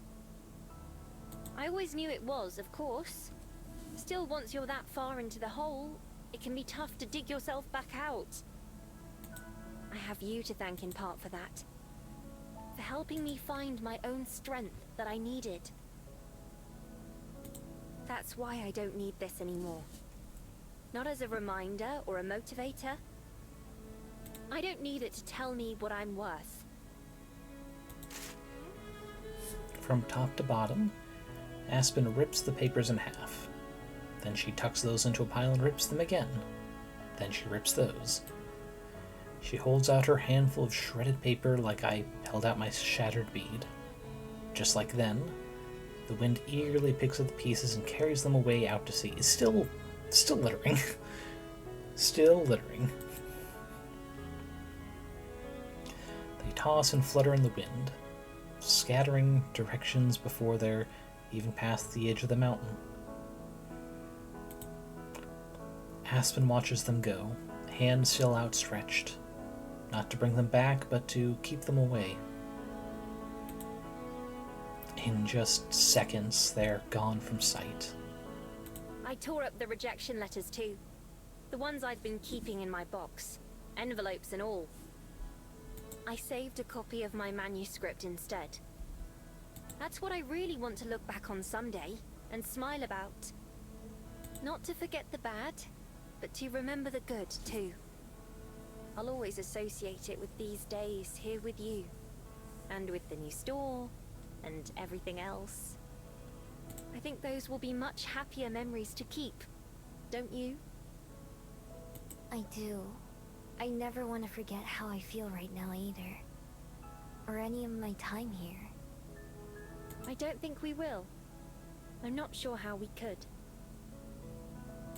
And even though the future is scary at times, it scares me right now when I think of opening the store tomorrow. I'm excited. I'm excited to face it with you and with Juliet. And with Happy, of course. Of course. The three of us stand quietly together, facing the horizon and the future. Aspen's right. It is intimidating. But that's exciting in its own way. If there's one lesson that I've learned, one most important thing, it's that I can't just wait for the future to come to me. I have to reach out and grab it for myself.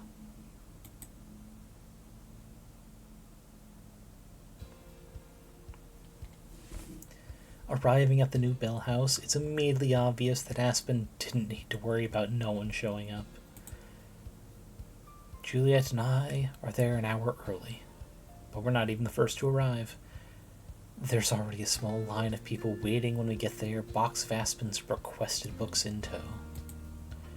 Some of the staff are running around outside, looking stressed. Others are indoors, setting up the display cases and brewing coffee. They also look pretty stressed. I recognize one or two of the employees from the other Bell House, but I don't know their names. Most of them I've never seen before. It's just the aprons that gave them away. Despite the nervousness, everything seems to be running pretty smoothly. One person that I do recognize is Regina, Aspen's boss. She strolls around the place, looking calmer than the other workers. She's probably done this more than once. I'm no expert, but I don't see any problems anywhere. Aspen's done a great job getting everything ready to go. She's been here since before I woke up, so I haven't seen her in person yet, although we've been messaging throughout the morning whenever possible. I let her know that Juliet and I have arrived, but the message sits unread. I spot another familiar face, though, at the same time that she spots us. Hey, mijo! She slips out the front door and jogs over where Happy and I are standing. Juliet's retreated off under the shade of the building's roof. Hi, Lena. How's it going? Oh, you know, pretty normal day. Hang on a sec, though. Something's different about you.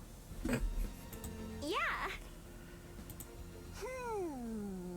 Did you get a haircut? Close. Kinda. There is fur on those ears. The old ears.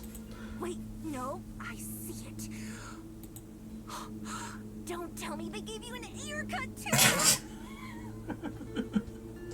Closer and yet not. Nope.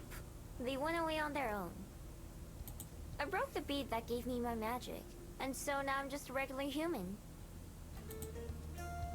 Her face goes pale. And I thought it was bad that I dropped the coffee machine. Lena! Why were you lifting the coffee machine? Oh, nah. I did it on purpose. I wanted this to happen. Seriously?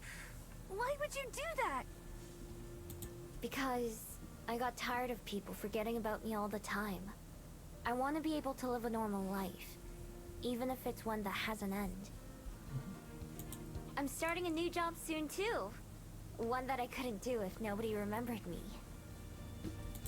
Oh, congrats! You're gonna kick life's butt, aren't ya? That's not quite the way I put it, but yeah, I guess so. I hope we get some mention of Cyrus, because like I know Lena's side story is a separate event, but it'd be nice if there's like some mention of him, you know? Well, it's the right way. The only right way. Go ahead, ask me why that is. Why, Lena? Why? Because you've got to beat life into giving you what you want. A different kind of aggressive out of Lena there. She does a fake punch that comes close to hitting me in the real face. When it thinks it's got you down, that's when you've got to fight back even harder. Never give up. Never surrender! Alright. Cool it, Spartacus. It's kind of impossible to not be impressed with Lena's enthusiasm, even when it's like this. And you can only do that when you've got something to fight for. Like Aspen, or your friends, or your dog! Wait, when did you get a dog? It's been like 4 days, right? Have we really not brought it up to her?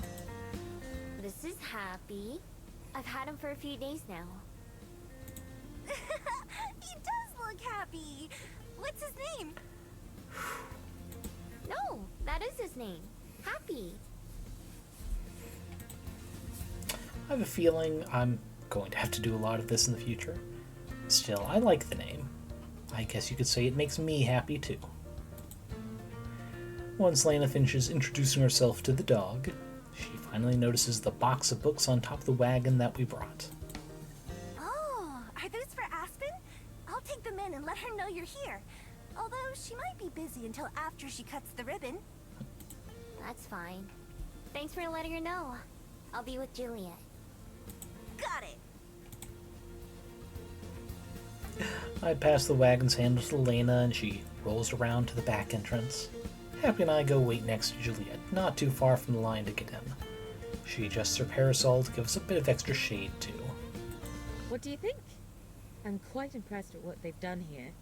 It has its own distinct feeling while still clearly being the Bell House. It's just me, or did the quality of that line sound different? Fuzzier. I don't think that was in my headphones. Yeah, I love it. I can tell Aspen put her heart into it. On one side of the cafe is a park, and on the other is a row of shops that are just as cute as the Bell House. None of them have such a long line, though. There are only a couple minutes left until the grand opening. Everyone in the crowd knows it. I do a quick head count. There are almost 24 people standing in line, not counting Juliet and myself. There are a few others who aren't in line either, like a reporter taking pictures and someone that must be Regina's husband. The warm, cozy sense of fresh bread and coffee are as strong here as at the other location. Maybe even stronger since we're outside and can still smell them. I can't see in through the frosted glass windows, but I imagine they're all doing a last-minute scramble, taking care of final touch-ups before it's time. A blue ribbon is draped across the front doors. Those suddenly open inward, leaving the ribbon still hanging, and Aspen appears, dressed in a uniform. She looks around, spotting me and Juliet, and gives us a small wave, but she quickly focuses her attention on the crowd. Good morning, everyone, and thank you all for coming. We appreciate you showing up before you're actually able to have your coffee. A couple people chuckle. My whole team has worked very hard to make today's opening a success, so we're very proud to officially open our doors to everyone. Lena! Coming! I can hear Lena, but can't see her. I can, however, see the look of disapproval on Aspen's face as Lena runs up to her with a pair of scissors. Elementary level stuff. Don't run with scissors. Even that disappears in a flash, though, as with a big smile, Aspen cuts through the ribbon in a single snip. She steps aside, letting the line of people begin to enter. As the first customer passes through the door, a chorus of cheers comes from inside. Welcome to the Bell House! It takes a few minutes, but finally, Aspen emerges from the building and comes over to where we are. I reach out my arms to embrace her, but she shakes her head. No, don't hug me, I'm gross. As soon as I get home, I'm taking 3 showers and 2 naps. At the same time? You deserve them. Everything looks amazing. You've done a great job. Thanks. Wait until you actually go inside. Although maybe it's better to wait until tomorrow for that. You're already quite popular. I'm not sure if tomorrow will be any slower. Yeah, Juliet really sounds like muted in comparison to Aspen and Mio for this scene. That's a good problem to have if it happens. I can show you around right now if you really want, but it's going to be awfully crowded in there. It's fine. You can show us another time. We'll be here again soon, for sure. Indeed. I'm looking forward to trying out the reading corner for myself. Yes, me too. Lena told me you brought the books. Thank you so much. Oh, of course. I hope they find their way into many new hands. I'll make sure they do. I want to do some kind of discount for people who are working or reading here. I'm not sure what it'll be yet, but I want to help out students and artists, even if it's just a free cup of coffee. A woman after my own heart. Not for, like, free coffee. I'm like, ugh. I'm more of a tea person. But I will be completely honest. The gas station, maybe 2 blocks from my place, I'm a frequent visitor of for their fountain drinks. And thankfully they are frequently kind enough where if I'm just getting a drink, they will let me go. Maybe it's just a summer thing this year, but it's really helped me out in terms of staying awake with caffeine, but also working to fight my caffeine addiction by mixing, say, Dr. Pepper with root beer, so it's less caffeinated with the same amount of liquid. I'm already getting ahead of myself, though. We've been open for all of 10 minutes, and I'm planning what to do next. I mean, sometimes when you're following the correct response is put your arms out and catch yourself before you hit the ground. And sometimes the correct response to falling is to run faster and get your legs back up underneath you. All kinds of different responses. You make that sound like it's a bad thing. But this place only exists because you dreamed about it, right? Well, yes. I suppose so. I need my feet on the ground right now, though. I could let my head off into the clouds when my shift is over. Which, unfortunately, is still several more hours from now. I'm going to have a few words with whoever it was that put together this schedule. Wasn't that you? Was it you? It absolutely was. After my naps and showers, I'll come by to visit this evening. Do you have any plans for how you want to spend your last couple days before your own new adventure, Miho? Other than with you? Nah, not really. I think I might go for a walk. It's been a while since I just wandered around. You've come so far since then, both literally and figuratively. Yeah, I miss it a little bit. Go wander then, and I'll see you at dinner. Definitely. Goodbye, Aspen, and good luck with the rest of the day. We'll see you tonight. See, that line sounded a lot better. I don't know. I hope it's just me. Like, maybe for just some reason my headphones are like, nah, screw Juliet's lines, but like, I can go back in the recording later, just to see if it's just a moment thing. In the moment thing, sorry. With Final Wave, Aspen disappears back into the cafe. I think I'll be returning home myself. If you're going to be out for a while, then would you like me to take Happy back with me? Yeah, please. I think I'll be out for a bit. I pass the leash to Juliet. Happy doesn't fight against me leaving anymore. He knows that I'll come back to him. I watch as those two head off back the way we came, the opposite direction of the Bell House. One other direction leads into town, but it's the fourth and most familiar path that I follow. For the second day in a row, I find myself atop Mount Victoria. Although I pass others going both up and down the mountain, I'm alone at the summit for the moment. Just me and the breeze. Leaning against the railing, I take in the sights again. The bustling city, the swaying trees, the cerulean ocean. All over, everywhere I look, it's alive. Every person, every leaf, every single creature. We're not so different after all. We're all just doing what we can to survive, to keep going, and to hopefully make tomorrow a little better than today. I can't count how many times I've been up here enjoying this view, and I can't even begin to guess how many more times I'll come here in my lifetime. And yet, that's what makes it so precious today. Because someday, I won't be able to come here anymore.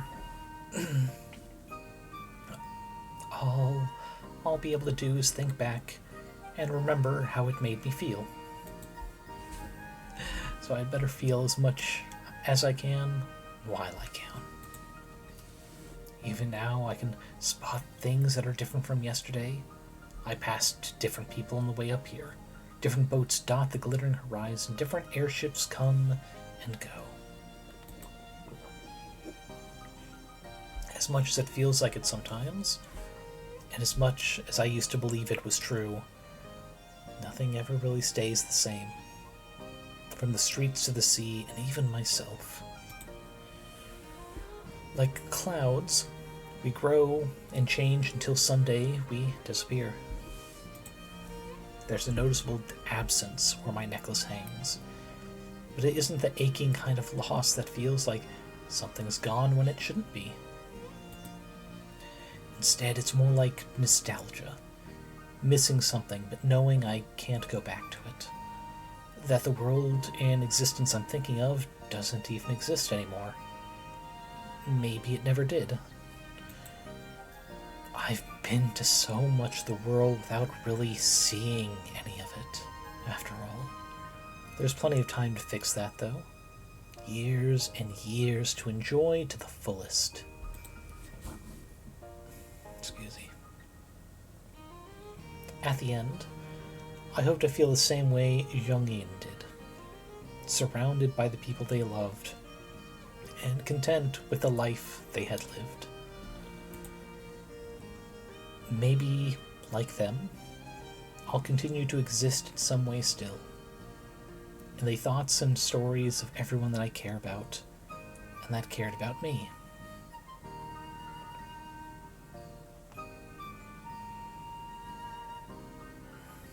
Sorry, just take a moment to remember people who are gone but not forgotten in my life.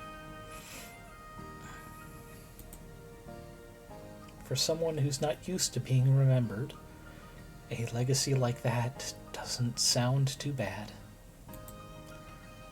Maybe someone someday will stand up here like me, looking out at the world and seeing proof that I once lived and existed. It's okay if they don't know me, or my name. That doesn't bother me. But if there's one more bird singing its song that there would have been had I never existed, then that's enough. A sudden gust sweeps across the mountain, down through the forest and out towards the sea. It ripples through my hair the same way it ripples through the trees. As the leaves rustle together in the breeze, it sounds like warm laughter. Little fox, where is your home? The wind whispers. Closing my eyes, I relax and surrender myself to it all. Right here.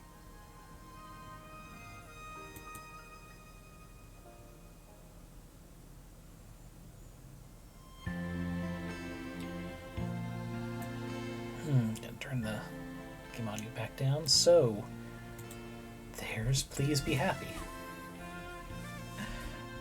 A beautiful, beautiful little game. Oh, it's made me cry 2.5 times, at least. I'm not sure how many half times it has made me cry, but there have been many moments of eyes watering.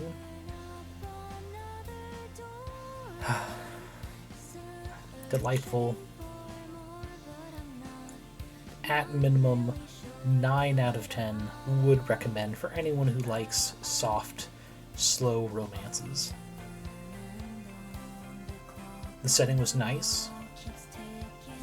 It was easy to understand, even with the changes that there are from our world.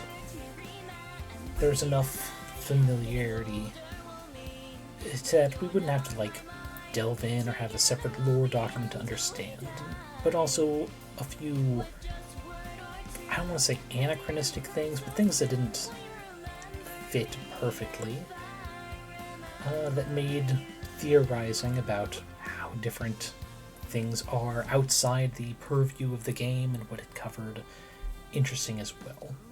The moments where we figured out smartphones, as we understand them, existed. Computers as well, but there are laptops. Like we said, smartphones. But there weren't planes. They had an airship field.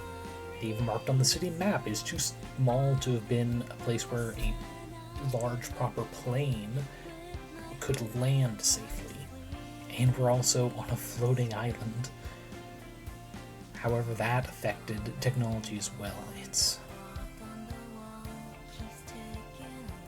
I don't know. From the side of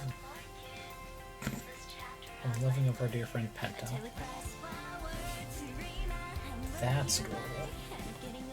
And too late to have tried to get a screenshot of that. Oh well.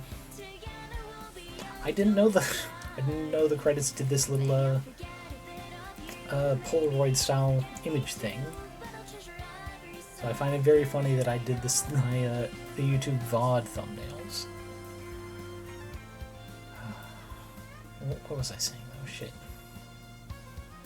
It must not have been all that important. It was nice. It was a nice little story.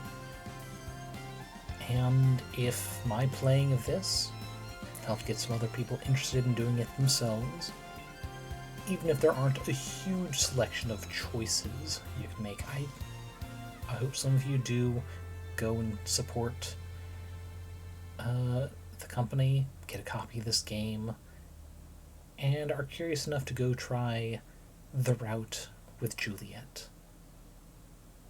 Ooh, and we have a prologue? Yeah, prologue is after. Wait.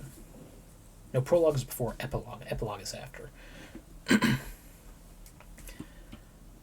After months away, my first few breaths of Wellington air are the most refreshing I've ever had. Happy lopes alongside me, just as glad to be back. He's even worse on airships than I am, although we've both gotten better with them over the past few years. We walk along the familiar streets, past the library where I used to live, until we reach the house. I fumble with my keys for a second before letting us inside. Percy and Byron both scatter immediately, like they always do when they see Happy. I'm definitely not the person they were expecting to walk in. I don't take more than a couple minutes to enjoy the comfort of being home before I'm back out the door, leaving Happy with the cats. The bookstore isn't too far away. That was one of Aspen's conditions when we were looking for a place together. It's close to the Bell House, too, although it's been more than a year since Aspen handed over the keys to that place to Lena. There are signs in the window of the bookshop advertising today's event, along with a picture of a familiar face. I step inside quietly, not wanting to interrupt anyone. There's a small line of people near the back, each waiting for their turn to approach the table where Aspen is sitting. Of course, she doesn't notice when I walk in, because she's busy talking to someone. I linger behind one of the bookshelves, watching. Aspen waves a hand in greeting as a new person walks up, offering her their copy of her book. She signs it with a flourish, the hours she spent practicing her autograph paying off. Smiling, she hands it back, thanking them for coming by. It's almost the end of her 2-hour signing session, and there are still a few copies left on the table beside her. But there are several folks around the store carrying their newly autographed books, and I'm sure there were plenty more earlier. As the last person in line steps up to the table, I go and take their place. Aspen signs the book and sends them on, stretching her fingers before looking at me. Hello there. Oh, she looks cute with a hair and a bow. Her face morphs from her customer service smile to surprise as she actually notices me. I walk closer and hold up my copy of her book, the one I read on the airship ride over. Hey, I'm not too late to get this signed, am I? Miho, I thought you weren't supposed to be back for another week. I wasn't. But I decided to come home early because I didn't want to miss this. Aspen takes the book from my hands and signs it with the gold pen in her hands, drawing a little heart next to the end. Thank you for being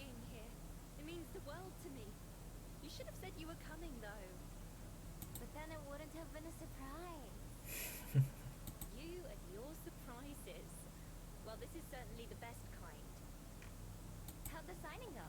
Happy and I just got back, so I couldn't have come any earlier. It went well. Long, but well. My hand hasn't been this sore in ages. But I couldn't be happier. At least, not now that you're here. I was a little worried that no one would show up, but it's actually been somewhat busy. You've just missed Mum and Dad, although they're staying in town overnight, so what? you'll have to come see them later. Wait, what? I mean, that's a small bug, and it's at the end. I can forgive it. But it was a little weird it didn't auto-continue, because I don't think I clicked. So I guess they just didn't set the text to auto-scroll, even though the audio file continued, rather than being split up. Sounds good. I'll be here for a while. What about Juliet? She and I are having dinner tonight. You'll come too, right? I know she'll want to see you as well. Of course. I want to be there when your book goes up on the shelves. You know, I hadn't even thought about that. Somewhere in the chaos of all this book release nonsense, I've forgotten all about the library. Gasp! Forgot a library? Dead to me. Good thing I came back early, huh? Indeed. As much as I love being able to tell people how my wife is traveling around the world, saving animals, I much prefer having her here with me. So here's the thing I'm a little curious about. Actually, no, I'll save it for after the epilogue ends. Smiling, I reach for my book, still in Aspen's hands. Should we get going then? But Aspen pulls it back, just out of my reach. No, you haven't paid yet. Wife tax. A kiss. In public. Paid? Yes, there's a special tax just for you. Oh? What is it? Although I'm pretty sure I already know the answer. I step closer as Aspen leans across the table to kiss me, holding onto it for support. In that moment, all the jet lag and aches and pains of travel melt away, replaced with pure bliss. All right, now I'm ready to go.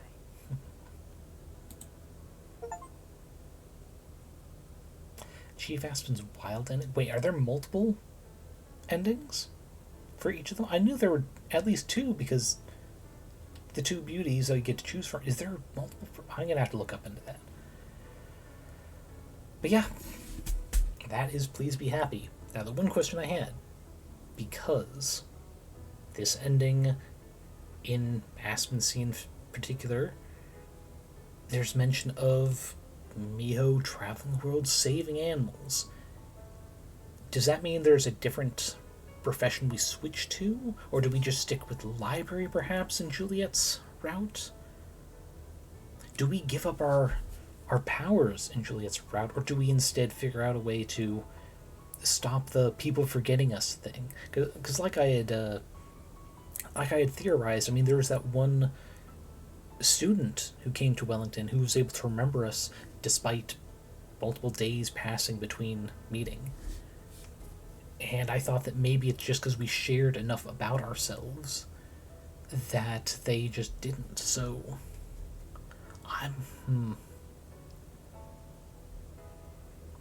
But regardless, a delightful ending.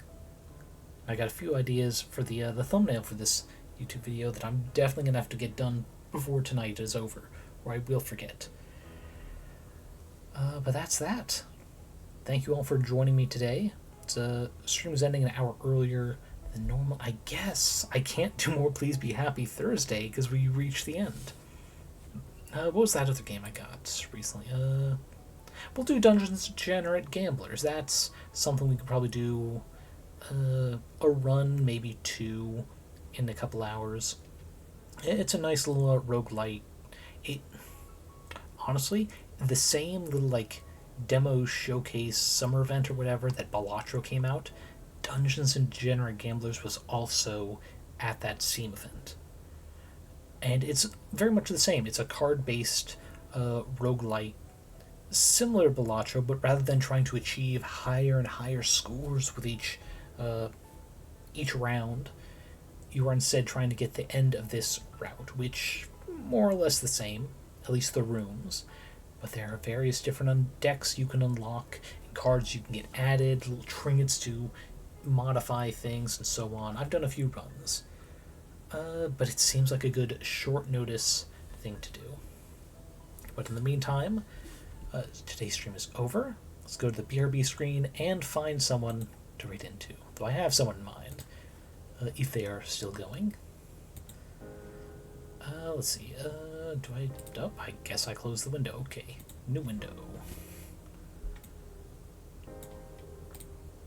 Mute just in case. Oh. There we go. Are they still on?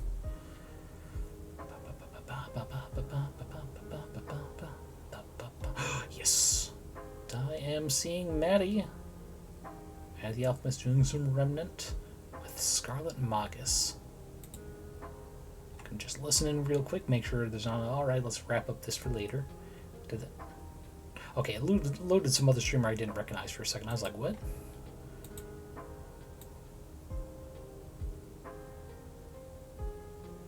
Yeah, it sounds like they're gonna be going for a bit. So, with that in mind, nope, no, I'm trying to just copy Maddie's. There we go. I'd be very, very sad if I accidentally mistyped that. There we go. Started for raid message. Let's go with and they lived happily ever after the end. Let me just copy that before I post it. There we go. If anyone is still here, there's a raid message we're going to use. And as always, my wonderful tome readers, hope you are all eating enough, drinking enough, getting enough sleep.